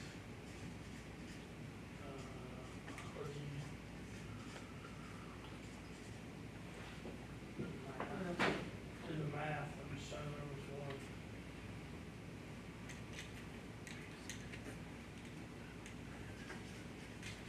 What math do y'all offer here? Or college algebra. believe stats and DC. Yeah, stats is yeah. one, stats is one. So if this is dual credit, what do you offer in AP? Do you do IB here? International Baccalaureate? Okay. What do you offer in AP? Biology,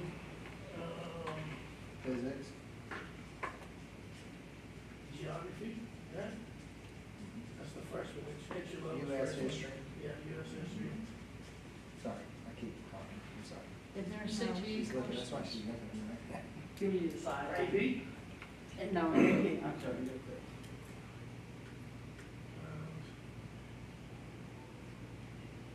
English, AP English.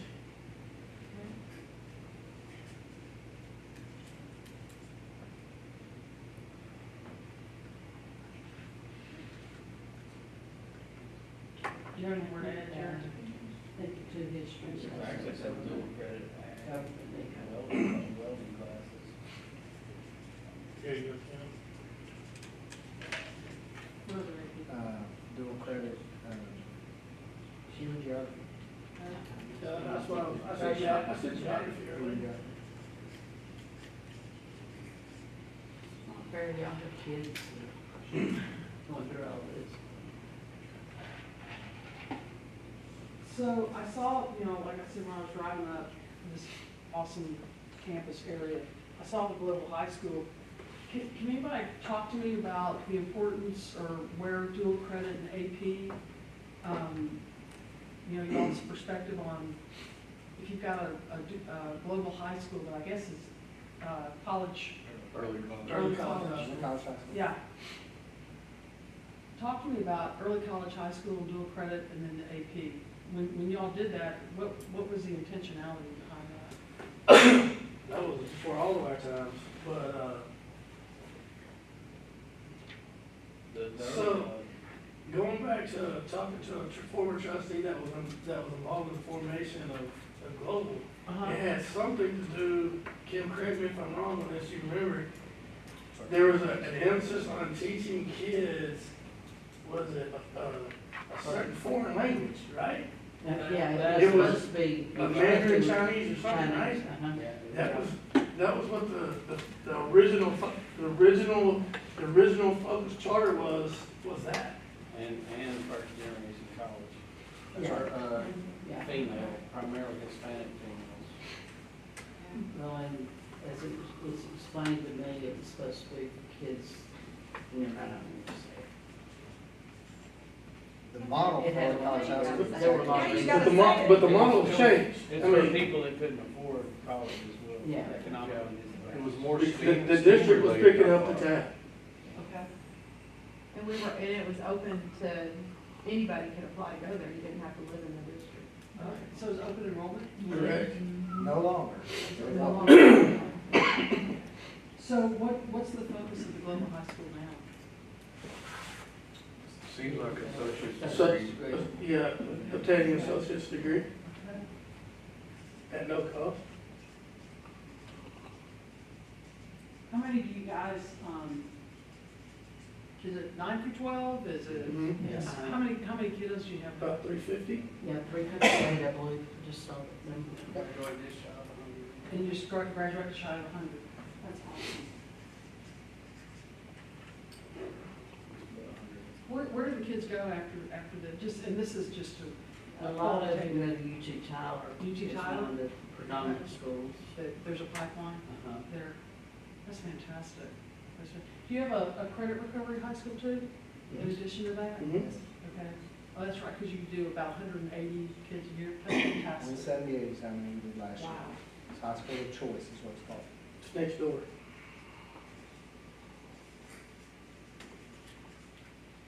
So, the answer is, yes, as board members, we should know this, because this is what we're, you know, we talked about, alignment up to post-secondary readiness. These are the things that folks are interested in, is they're picking where they're gonna live, or for businesses that are picking where they're gonna relocate, or if you're presenting to Rotary, Chamber, whoever, these are key points. Jerry, as you look at college ready, aspirationally, is this covering where you are, or where do you see long-term? Well, one of the things that we've really been looking at in the last year is how are we creating more kids who are gonna end up being and contending for national merit honors. Oh, that's a great, how many national merits did you guys have in this year? Softball, toss that up. Don't ask. One, right? One. We're working. And we have one this year, but with, with Oh, 30, okay. we have 3,100 kids at Yep. Waxahachie High School, you got 350 at Waxahachie Global, we should have more. And so, one of the things, we've done is we've created an accelerated track for kids who will be able to get, for example, Algebra 1 is 7th graders, pre-AP Geometry is 8th graders, Okay, wow. and so we're gonna bump up, by a year when kids are able to get those That's things. huge, because most districts are focusing on Algebra 1 in 8th grade, because if you don't take Algebra 1 in 8th grade, you can't take We did that years ago. calculus your senior year, once you have Algebra 1 in 7th grade. 7th is huge, that's a big deal. You're the first I've heard that's doing that. That's awesome. Well, this is our first year, so. Well, I'll give you Yeah. props, because nobody else is, that's not even on their radar screen. What else? Are you thinking college, anything else for college ready, is our focus? That's huge. Are you considering trade schools college ready as well? No, we're gonna talk about CTE here next. One of the things that I will tell you that, we're having some early discussions about too is looking at our GPA and how we calculate GPA. Right now, one of the things we do in Waxahachie is we equate dual credit and AP with the same GPA points, same weight, Yeah. and then you have your own level. And what we really want to do is move more toward, as you know, what Coppell or Great Mount Colleyville or many, or Louisville would do, where you have AP, dual, and on level. Okay. But it's not. Right now, you've got dual and AP weighted equally. So you really want to incentivize kids to take the harder stuff. Yeah, okay, put that behind Debbie. So let's move forward here real quickly. Again, if there are parts on that, and again, that's on the table, but it's also conversations that you guys need to have to be able to articulate programmatically where you're going at national merit, and then looking at how you're weighting, because that implicates class rank, and there's some policy opportunities in there. Career ready is a real challenge. It's earning that industry-based certification or level 1, level 2 certification. Level 1 is you've got to have 21 to 24 hours, and level 2 is 24 plus, and you've got to have a completed coherent sequence of coursework, and that's where we've all struggled. A kid will take, one health over here, and will take, one of something else over there. Special ed students competing with a completed IEP and graduate under advanced degree plan.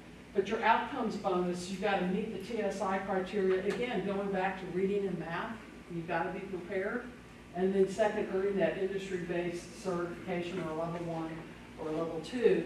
So my first question is, on CTE, what courses do you guys offer? On the 16, because there's 16 clusters, right? We offer 14 or 15. Welding, what else? Ag. Auto. Ag, auto tech, Mm-hmm. huge, okay. Cosmetology. Cosmetology? Yeah. Okay. Culinary, Law enforcement, health science, technology. CAD. I guess you could call it. offer all of them, but what, one? I'm sorry, what else? Well, Computer science. on the criminal justice. You get criminal justice? Yeah, criminal justice. What computer classes? Building trades, Oh, okay, construction? Yep. Okay. HVAC, Yeah, horticulture We don't know. and floral design. that's in that. Yep. So do I ain't never been there. I ain't never seen It's a it. certification class. We added Well, diesel it's- technology this year. Now we have Really? Auto and diesel. I thought we had HVAC. No. No. HVAC would be through Navarro. That's not We don't have that. accurate. That's not us, that's through Navarro. Good about that. There- What else? It was accounting or, the accounting's one of them, right? Business. I don't know how it's classified, accounting, business, what, What's data teach? The multimedia. Yeah. Yeah, accounting, finance, and marketing.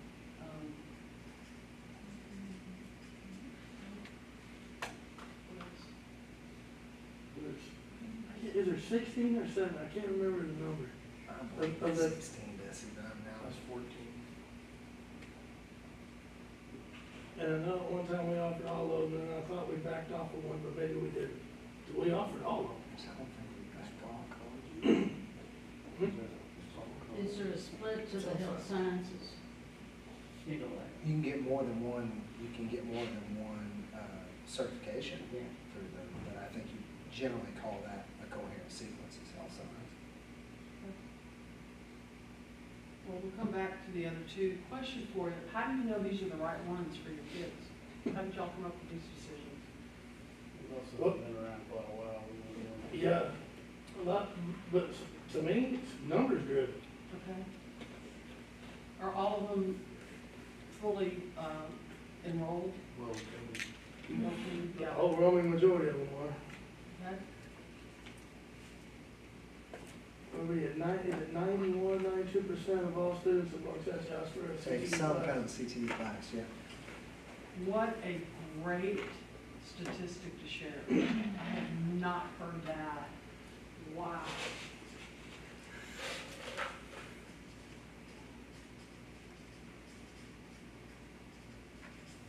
Tell me about your partnership with Navarro. Well, Navarro's how we pay for, that's how we do early college high school for Okay. global. Okay. We offer a ton of dual credit at WHS also.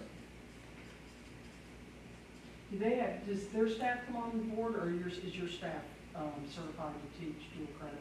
It's mainly our staff, but most of our staff are certified. That's huge. If you don't have your master's, you're toast. So that's why they were bringing in junior college instructors and professors for so long, because our teachers weren't. Wow, that's great. And you do HVAC for them? No. No? HVAC is through TSTC. Okay. We have a Yeah. relationship with TSTC also.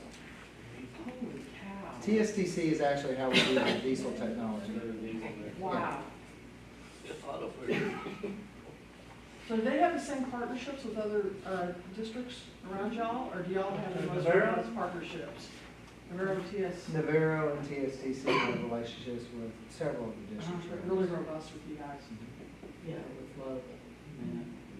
So as Waxahachie evolves, how would you guys look at your courses going forward? How do you let go of the ones that you need to let go of and bring in the new ones that you need It to? also has to It's do difficult. with, And that's some of the decisions that we gotta be made moving forward as a new high school. with your staff too. I mean, you gotta have the staff to teach them. Wow. So as you talked about the new high school, are all these on WHS campus? Or how do you, as you guys have had your discussions, how are you gonna provide for access? We have 4 high schools and the access isn't able, I'll be honest with you. So is that conversations that you guys have had? We've begun to have. Yeah. Okay. Okay. And when's the new high school opening up, or when do you guys start? Okay. Have you named it yet? January. Come back in January. That's awesome. Come back in January. Okay. We're gonna name 2 elementaries in a week. Y'all do them after settlers or neighborhoods? We have named most of our elementaries and all of our junior highs too after people, Yeah. after significant Yes. employees and. Not the high school. But the high school That's- might be. yeah, that's fine. Anything else, Jerry? Anything you want to add? This is really impressive, y'all. This is super impressive. Anything else you want to add about CTE? Well, But you're actually sitting in the old high school CTE, like right here, where, This is where it was? What class met in here? Was this, like, because this has an outer. this is all redone. yeah, it's kind of been redone. This was part of cosmetology. Part of Cosmo? Yeah, part of Cosmo. On that side, but Yeah, it's kind of This a is kind of, shop. Like shop. shops are up. yeah. It's closer to the office Office area. area or something, wasn't it? This is where the DECA girls were, is down in here, when I was in school. A real point of pride is we've dramatically increased the number of kids getting industry-based certifications, That is really, in the huge. last 2 to 3 years. You know, our CTE is the reason why a lot of our kids come to school, so we're real proud of it. To me, it's. No, I wish this we had, is- I wish we had more of it. What a point of pride. Yeah. Y'all, this is one of the best I've seen. This is really well done. This is Started in the really 60s. well done. Wow. Yes, and for, you've got a great foundation. Really well done.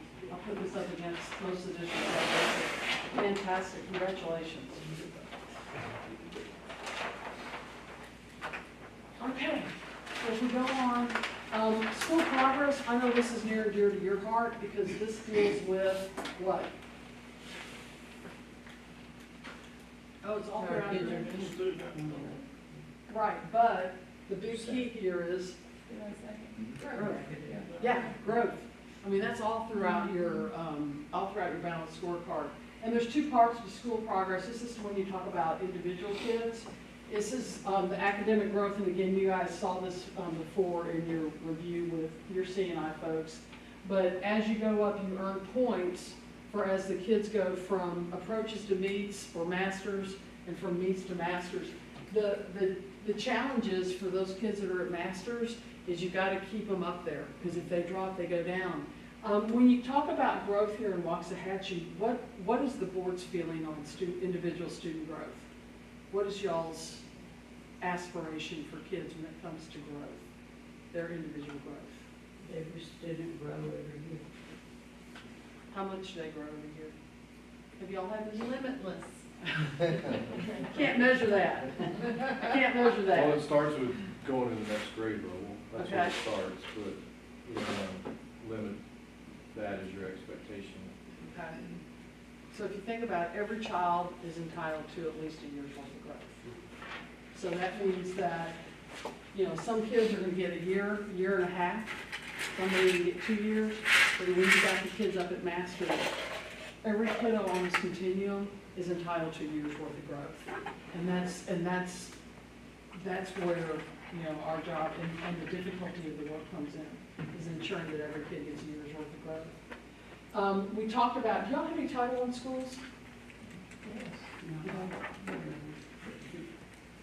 Simpson. Title I, your Title I are the ones that, due to their economically disadvantaged and whatever percentages you have, sort of be more economically disadvantaged campuses. Yeah. Marvin, Dunaway, Cleveland. So the demotivator for teachers was they were giving their kids a year, year and a half, 2 years worth of growth, but they still couldn't pass STAR. And they're still struggling. So what relative performance does is you have a cohort of 40 similar campuses, as you know, and then the more economically disadvantaged you are, but the higher you go up on student level of achievement, these schools are really performing at a high level. But what we used, Arjun Richardson, is we would look at our schools that had lower rate of economically disadvantaged, and if they were down here, we knew that we had some curriculum instruction issues that we had to get back, and we had to really dive into it. So you can use this two ways. You can also do it from a district standpoint. A lot of our smaller districts in Texas will do that. And then finally, closing the gaps, and y'all, we saw that earlier in y'all's data. In the old days, it was the 5. Now we have 14 different student groups that deals with everything from econ disc to mobility. Do y'all have a mobility issue here? do y'all have a lot of back and forth between districts? Starting to? Yeah, and that's a challenge. You know, with Richardson, especially if you think about Lake Highlands, you've got DISD right there, the kids are just going back and forth, you know, all the time, so mobility becomes a challenge. And that's how you're evaluated on closing the gaps, and how do we close the gaps with our kids. So as you look at these three, I'm not gonna go through the calculation, which of these three is the focus area here in Waxahachie?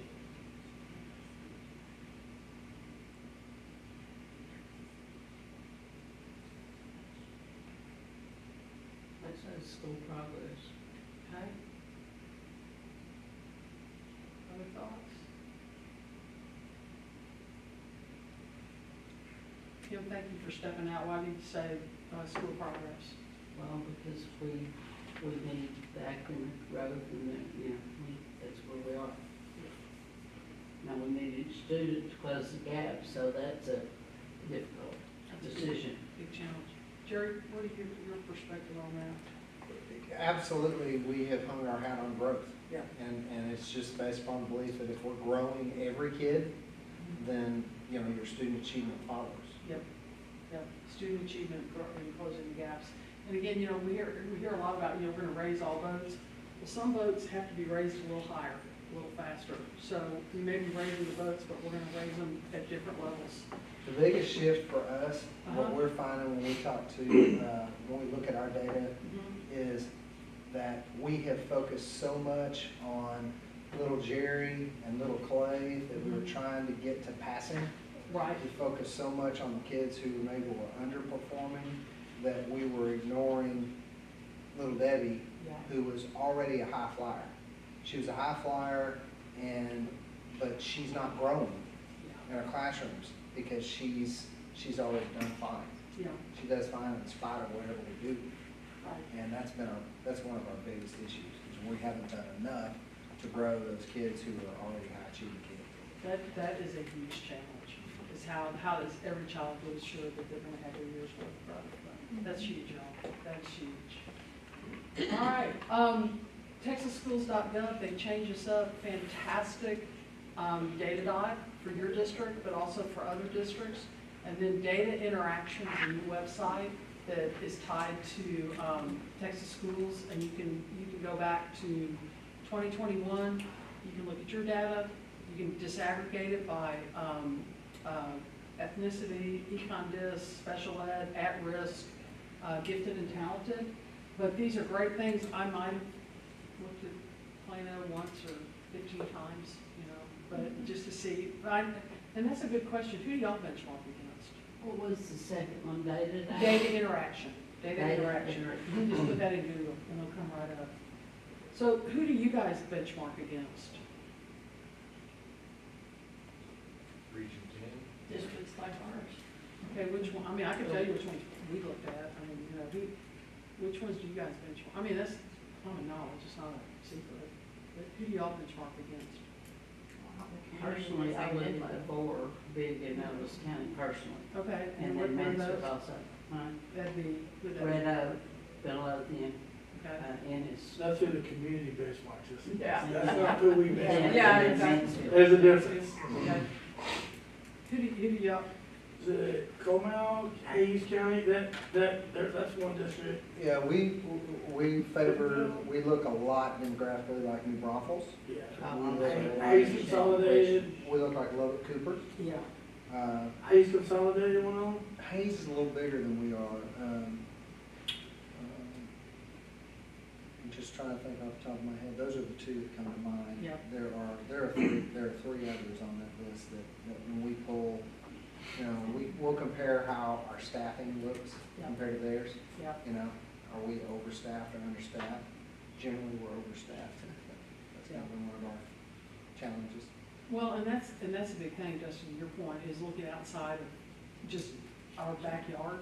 I mean, we did Spring Branch, they were, you know, much similar to us, when we went to the state. Georgetown. There's another one. Georgetown, there you go. looks like us. Yeah, yeah. So you can go and compare there. So let me go into academic goals and goal progress monitoring, because with y'all's balanced scorecard, It's where does this fit?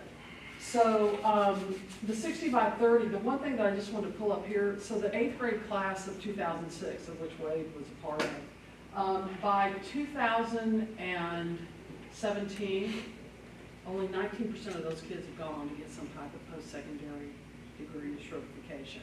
That's why the House Bill 3 is that we had to do better. So House Bill 3, and I know if you're like me, I was really irritated when they first came out with House Bill 3. I was like, the state legislator's going to tell us what to do? Not so much. But it addressed 3 areas: 3rd grade reading, 3rd grade math, and college and career military readiness. Here's a great way to look at it. When you think about childhood reading, again, this becomes important. Pre-K to 3 is learn to read, but 4 through 12, which takes you up through your EOCs, is read to learn. And your EOCs cover that 4 through 8 area. The thing that you'll see, and we've seen this in Richardson with our high percentage of Hispanic speakers as a second language, and also is that it's now not just pre-K to 3, but it's cradle to classroom. You know, if we don't grab those kids sooner, all we're doing is we're starting here and we're just moving them up the same way. So as your Hispanic population grows and your ESL population goes, read to learn becomes important. Early childhood math, the same thing, pre-K to 3, those are your foundational skills. If you don't have the basics, you can't do algebra, you can't do calculus. You got to have those foundations and numeracy skills in math. And then college and career military readiness, life after high school, and again, people can really relate to what y'all are trying to do as a board, is make sure that every kid has earned a seat at the college or university of their choice. I mean, Dusty, you gave me a great list of where your daughter's considering going, but they've earned that seat or the college or university of their choice, or they have a license or certification that pays them a living wage in a career. That's the key, is pays them a living wage in a career. Let's talk about the student outcome goals or the board goals. And again, when I read through your balanced scorecard, I think you got the opportunity is in column 5, is looking at the goals. You have some goals that fulfill this, the criteria for a good goal, but again, they include a baseline, a target, a population, and a deadline. We'll talk about that in a minute. They challenge the organization. And then here's the other big thing. It requires adult behavior change. And so think about it. You know, we get comfortable in where we are. But if you're putting in place new curriculum, and I talked about sooner, and you guys have this reflected in yours. When you go back and you look at your student achievement and you go, guys, we've got to ratchet it up, this requires adult behavior change. And it's hard. It's really hard. But for our kids to be successful, we've got to do the things that they need versus what we need. And again, I have my favorite saying, if we're about kids, we don't protect adults. And this is hard and it's disruptive change, but it requires that we have adult behavior change. It becomes your superintendent's first priority for resource allocation. So think about your district improvement plan. And it's things that are influenceable by the superintendent. That your superintendent has an impact on. I'll give you an example of something that's not. Parent engagement.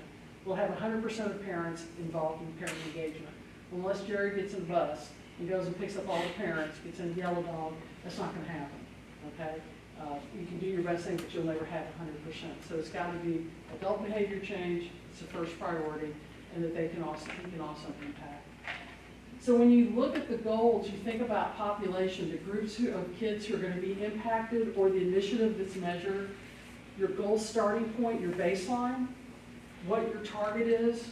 You're going to go from something to something, and then your deadline for the month and year that you're reaching. Because a goal without a deadline is what? A wish. A wish. Okay?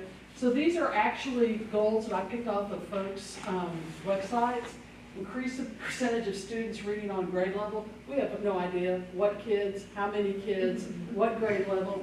Or you have this one, you know exactly who they're talking about. The population of 3rd grade students who score at the meets level above will grow.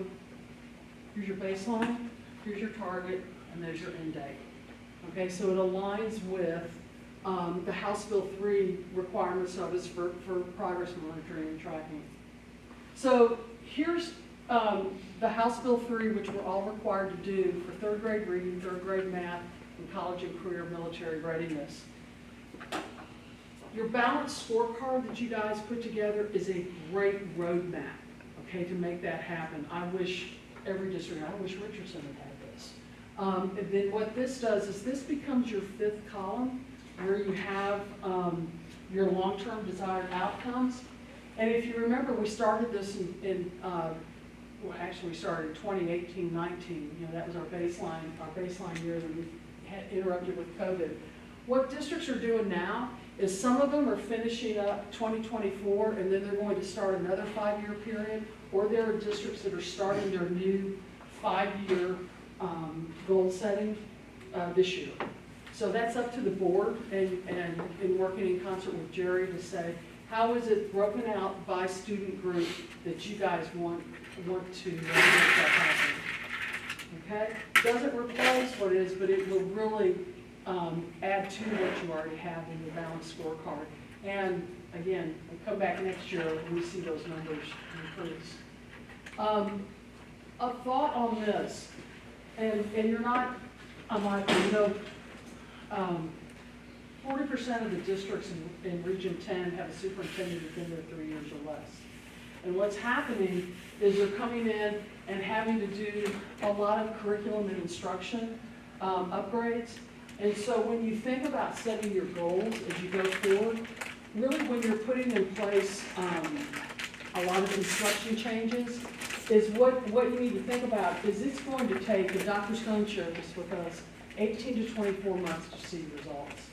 So what you'll do is you'll see on the first 2 years is your growth, your percentage growth may not be as high, but when the superintendent has the support of the board, you're going to see higher growth in years 3 through 5. So you want to be thoughtful and work with Jerry on that to say, what can we expect in student achievement results as we go along? And then, again, you know, I talked about being able to communicate to your community, is you have to be able to say, we put all of these in place, we're seeing progress, but we really think our kids will accelerate their progress in years 3 through 5. So those are those types of conversations that you have to have. You don't want to say, oh yeah, we're going to go up every 3% of the year. Well, you're not. You're not. You have to be thoughtful and intentional in your goal setting. And then goal progress monitoring, you know, these are the types of tests we have. Summative, you know, what's your tests, finals, and stars. Interim are your benchmarks in your math. Your math work measures academic progress. And then formative, Kim and Debbie are going, oh yeah, I did that for collectively 75 years. Quizzes, assignments, projects, homeworks, and checks, because it's like we just talked about. You're either going to stay the course or you got to course correct and go back and address the needs of the students. But, you know, in the old days, we just used to track. We never really monitored it. We weren't seeing if the light was bright enough. But goal progress measures, it's specific indicators that we use to predict if student outcome goals are likely to be met that year or not. So they still have to have a goal progress monitors are the same as a goal. They're predictive of the goal, and they're influenceable by the superintendent. And the key is the board works with the superintendent to set the goals, but the superintendent works with their staff to identify the data and the goal progress monitoring. That resides with the superintendent and CNI. That's the difference. So when you look at it, it's the same type of format. You just have the different goal progress monitoring, the data that you're going to use to measure success. And again, it aligns beautifully with the work you've already done in your balanced scorecard. It's a great springboard for you all. So you want to monitor each goal at least 4 times a year, no more than 2 goals a month, and you incorporate it, I've lost Dusty, into your goal, into your board meeting agendas. He's my vice president. Okay, will you remind him? Thank you. All right, so highly effective school boards. While we're waiting, this is it. We're taking you home. Let me wait just for a moment for Dusty. Y'all need to stand up just for a moment. Stand up. Everybody up. Up, up, up. Get drink. Have some weak tea. Have some coffee. Then Melissa. My tea was good. Nice and strong. Debbie had strong tea. Melissa, thank you for being a good sport.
A highly effective school board can increase student achievement by 4%. There's nothing else that will get it going that much faster is when you have a highly effective school board and the impact it can have on kids, is if we're a high-performing team. What happens in the boardroom does impact student performance, and these are the board behavior traps. Poor individual meeting preparation, it's going through your packet when you get it so that you come. Unlike in the old days when it was 5 to 6 and you sit down and you hear the tape start to rip off that thing. We don't have that issue. Yeah. Nowadays, it was, yeah, I'm trying to remember my password. Board disarray. When you put kids first and students first, you don't have board disarray. You just don't have board disarray. Unfocused, again, you put kids first and students first, you've got a focused board. Micromanaging versus oversight, remember the light bulb, okay? He gets to pick the bulb and he gets to pick the person that screws it in. Because if y'all pick it for him, you can't evaluate it, because that means we did his work. People who come with personal agendas, again, if you put kids first, you won't have personal agendas. Those are usually folks who are running for the wrong reasons, and it's not kids.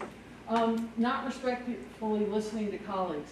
You don't have to agree all the time, but there's a, you know, I tell folks all the time, there's a kernel of truth in everything that's said. You know, we have people come and visitors in the visitor section, and they just rail us, and you know, and we get upset and all that. And I'm like, y'all, is there a kernel of truth in what he said about our reading scores? I'm like, yeah. I said, then look for the kernels of truth. So look for the kernels of truth in everything that's said. It's how we spend our time. High-performing boards spend 50% or more of their time on student achievement.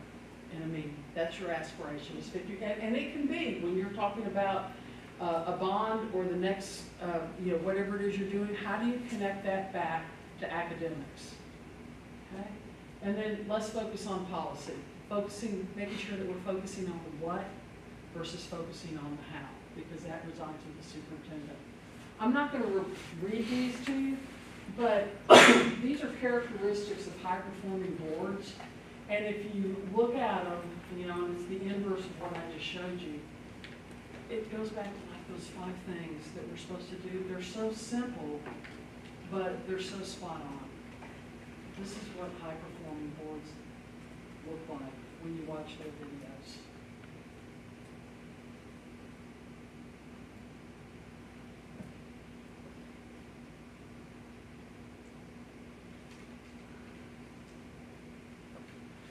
This one was always my favorite. I have to remind some of my board members. I'd be like, y'all, you need to get your 2 cents worth, but not $1.50. Okay, make your point, and then move on. But I love these are the things that if you can do these well, I would almost have these at my, I had these at my seat in the horseshoe, and it was just a gentle reminder every time. So how does the board assure high expectations for student learnings, ensure that the district's accountable for student success? How do we create conditions for student success, engage the local community, and demonstrate responsible school district governance, which is, I think you said it, Debbie, stay in our lane. Yeah. Which is so critical. How do we stay in our lane? This is to me, high-performing boards provide high academic achievement for all. Going back again, see how everything goes back to that first 5? Slide 3, set clear expectations and goals. What are our desired student outcomes? We're committed to our vision and mission, and we're committed to our board academic goals. And our board academic goals are also our academic goals that we hold our superintendent accountable for. And then as a board, we create conditions for success. And I'm an old tennis player, that's what I did in college. And so I call, how do we clear the playing field for the superintendent? What do we have to support for success in our goals? Policy, curriculum and instruction, okay, the execution of it. And again, when a superintendent's having to make some challenging decisions, how do we provide that support? How do we provide support for our teachers and staff? Attract, train, and retain, and allocating resources through the budget. Okay, setting those dollars for our DIP. We're accountability driven. We focus on academic success. We understand the data that we use, especially in your balanced scorecard, and we're disciplined in our progress monitoring. You know, we start off good, but then we backslide. you know, it's towards the middle and into the year. So it's being disciplined and progress monitoring. That's what districts with high-performing student achievement do. We build collective will. What do we need to do to gain community support, and how do we engage, inform, and involve the community? Okay, that is such a challenge. And especially when you live in a small town and you know everybody, you know, they're gonna come to you and they're gonna say, hey, you know, so-and-so, we're doing this now. We've made these changes. You know, teachers especially, and it's hard because they're our friends, but you have to be able to communicate to them to say, guys, this is about all means all. Here's where we are. Here's where we need to be. Dr. Hollingsworth has a plan. The board supports the plan, and I promise you we're doing ongoing monitoring and following up. And it was hard for me. I mean, I started having to shop in Plano because it was not fun. You know, Bob, my husband, he's like, I'm not going to the grocery store with you. And he didn't for 2 years. Doesn't now either, now that I think about it. But it's being able to articulate the goals of where you want to be, how you're going to get there, and then in my role as your trustee, this is how I'm monitoring and following up. And then this last one, learn and lead together as a team. It's individual commitments, but remember we talk about informed oversight. What your community wants to know is that you're leading with competence, you know your subject matter, confidence that what your superintendent has brought you is the right thing, and conviction that this is better for kids. This is the best thing we can do for our kids. And if you're not sure, you got to make sure with your superintendent that collectively, all 7 of y'all are on the same page. And if you're not sure, you got to keep having those crucial conversations. Okay? So this to me I love is how do you build, because I have folks ask me all the time, Kim, how do you build personal capacity as a board member? And even if you've been on this board 6 years, 8 years, 9 years, 12 years, it's all about continuous improvement. Well, the first one is personal knowledge again. You know, you guys kind of were tongue in cheek. Am I supposed to know that? You know, are we supposed to know that? Yeah, it's the subject matter knowledge, not experts, of curriculum, instruction, finance, professional development, technology, and HR to inform our trustee decision making. It's knowing that we're making informed decisions on behalf of our community because we're doing the 2 things that people care about most, Clay? Kids and their money. The second part is our academic focus. It's that unwavering, relentless commitment to focusing on student goals and performance to improve student learning. And then finally, it's our work practices individually. It's the number of personal hours that we invest by activity in our meeting prep, our meetings, our trainings, event attendance, and intentional campus visits. I'll give a shout out to Capel. They do a thing called learning walks. And what that is, you know, everybody loves to see board members when we go to the campuses and all that. They're kind of, you know, howdy doody, you know, good to see you. Thank you for all you do. What they do is they set up their campus visits and they say, like for 2nd grade, okay, here's what you're going to see. You're going to see the devices, which we've had. It's inspecting what we did as a board. You're going to see devices, which was paid for in the bond. You're going to see the curriculum that's being used and how we're differentiating and using those devices in student groups. You're going to see the teacher who is dealing with this or working with individual student groups. And then the last thing is you're going to see how your students are self-managers. So our superintendent and curriculum instructor, and before we went in, she goes, these are the look-fors. And then as we went up and down the halls, we would say hello and hug and affirm. But we do this for all 4 subject areas from elementary, junior high, and high school. And we all tried to go, and if we all couldn't go, there'd be who could go and do a report out at the next meeting. But those intentional learning walks, because again, it's like the difference between TAKS and STAR. It's got to be more rigorous. This is my last one, and this is really helpful, especially, I don't know, do y'all do information sessions if folks are thinking about running for board? Because a lot of folks don't understand what we do. So when you think of compare and contrast, a city councilman, they're governed by individual actions of each city councilman. We are, as we like to say, a body corporate. Individually, we have no authority until there's 4 of us, and there's a quorum. Because because of the code, our deliverable comes out of our votes as a team, okay? So we function as a body corporate part of the team. A councilman will represent individuals or groups. Our deal is, we're represented, how many students you guys have? 11,000 and change. We represent all students in districts. We had to move to single-member districts, and our biggest culture change was, and we had to remind ourselves, you were elected by the constituents in District 2 to represent all 38,000 kids. And that was a culture change, because before, we represented all meant all. A councilman's an administrator role. They can get a park bench on a street corner or whatever. We have an oversight role. Again, we have no individual authority. And this one's my favorite. A councilman is guided by personal experiences, personal perspectives, and special interests. We're guided by student performance goals, data, and personal subject knowledge, strategic leadership. I compare and contrast. So finally, Team of 8, we talked about your systems for your balanced scorecard and what that does for district. The one thing, y'all, that I've learned in the last 2 years is if a team of 8 will do these 4 things, if y'all do these 4 things, you will be a high-performing team, and I promise you'll have a positive impact on student achievement. These are the 4 things that drive it. The Team of 8 board roles and responsibilities review, which is what we did tonight, and really digging down. I mean, what I hope you saw tonight is, again, to go back to that sermon thing. These are things that you know, but tonight you had an opportunity to review and say, man, I got to go back, and there's a few things that I need to refresh my memory on. Agreed board operating procedures. This is critical, and I was the PTA president who always wanted to abolish Robert's rules in the first meeting. But what I've learned is board operating procedures provide 2 things: stability and predictability for 2 groups. First is the board. When you're at, if you've got a complaint, if you have, if it provides stability because each board member knows how a colleague is going to react in a certain situation. It's your agreed upon how we're going to work on the work. You know that your board president is your spokesman.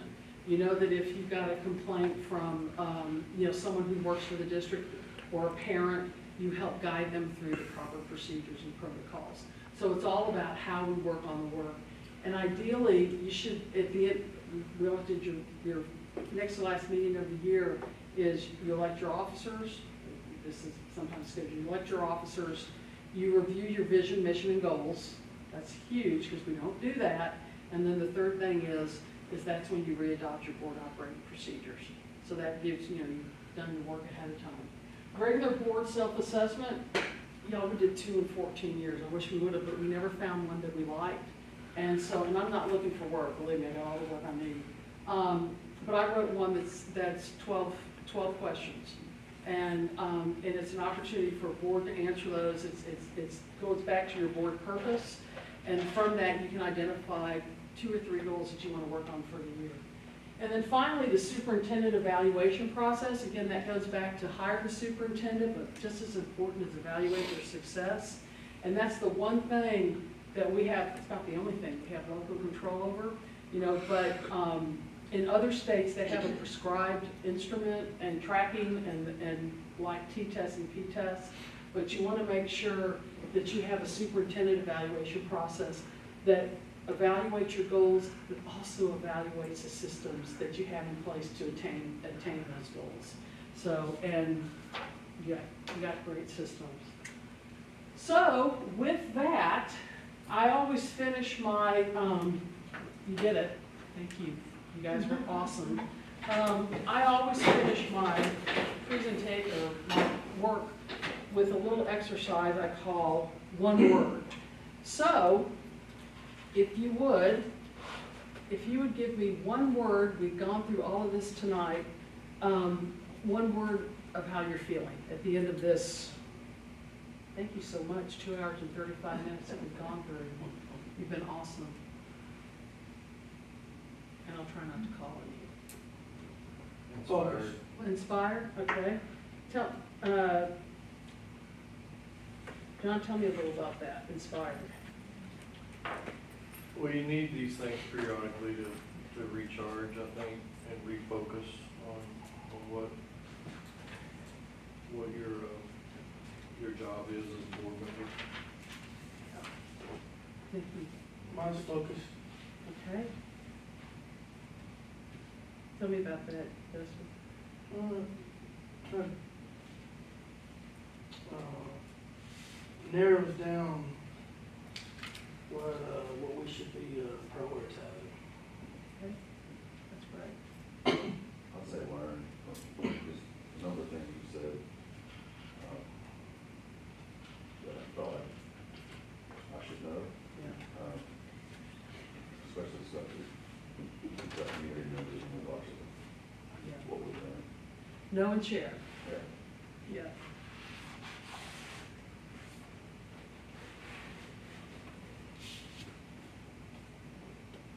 Determined, Okay. determined to learn what I didn't know Mhm. and, to do a better job. Thank you for sharing that. That's risk taking. Oh, Okay. Okay, right. I just remind you what your purpose is.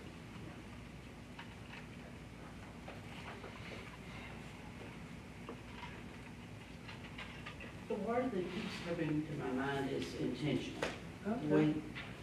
This is an intentional learning experience for all of us. We need to be focused and Focused on, the things we don't know and advancing,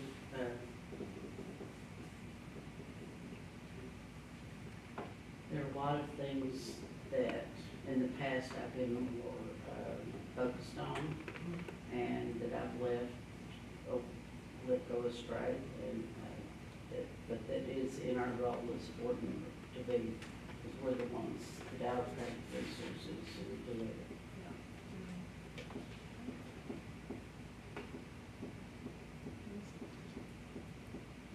I'll say, yeah, refresh, remind. It's, yeah, kind of concur with what others have said, just good reminders. good song. Yeah, we always need that. Okay. Any area in particular? Probably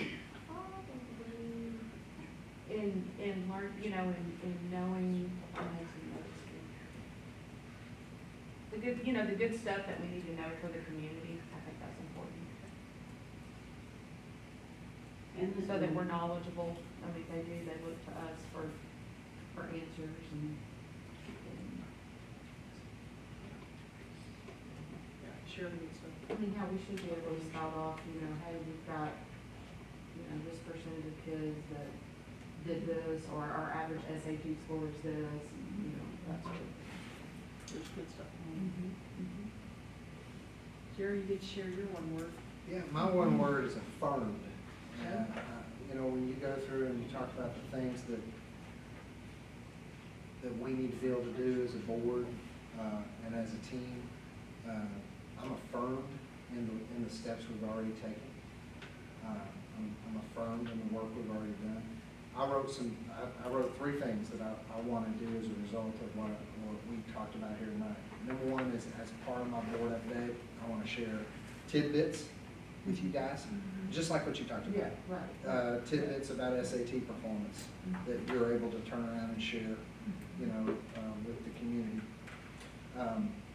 We're going to create for the board to see and approve those specific goals for reading, math, and CCMR on a 5-year scale that will be linkable from our balanced scorecard.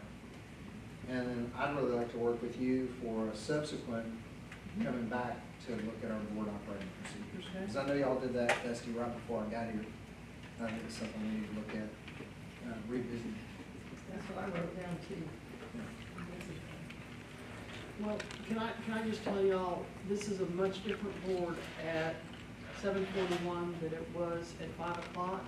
I mean, I could see your commitment from the beginning to the end.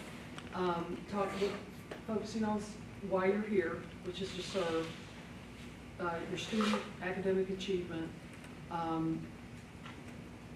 your passion for wanting, I mean, that's hard. When you're asking those questions, it's like you said, Melissa, I knew it, but I just don't, I don't know it recently enough. You know, Kim, to your point too. And I shared this with Clay.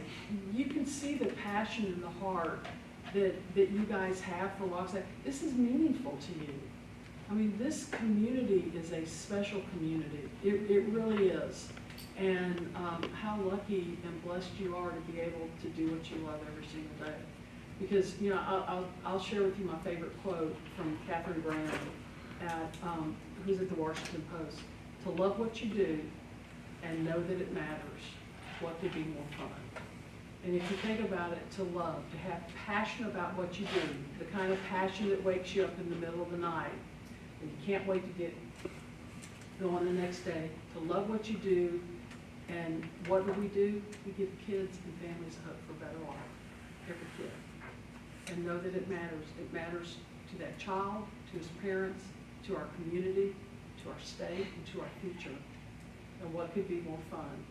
And to me, the definition of fun is the satisfaction at the end of the day of the job well done. And I think that is the passion that you guys have to unleash. And I'm really honored that y'all have asked me to be here tonight, Jerry. I really appreciate it. And Dusty, I hope, you know, that this has provided some thought starters for you as board president as well. So thank you for letting me be a part. This was a fun evening. So with that, I'll turn it back over to Dusty. Anything else before we adjourn? Anyone? At this time, I'll entertain a motion to adjourn. So moved. Motion by Ms. Kriegel, Second. second by Ms. Sternhager. All in favor, say aye. Aye. Opposed, say nay. Motion carries 7-0. Here we go. Thank y'all. All right.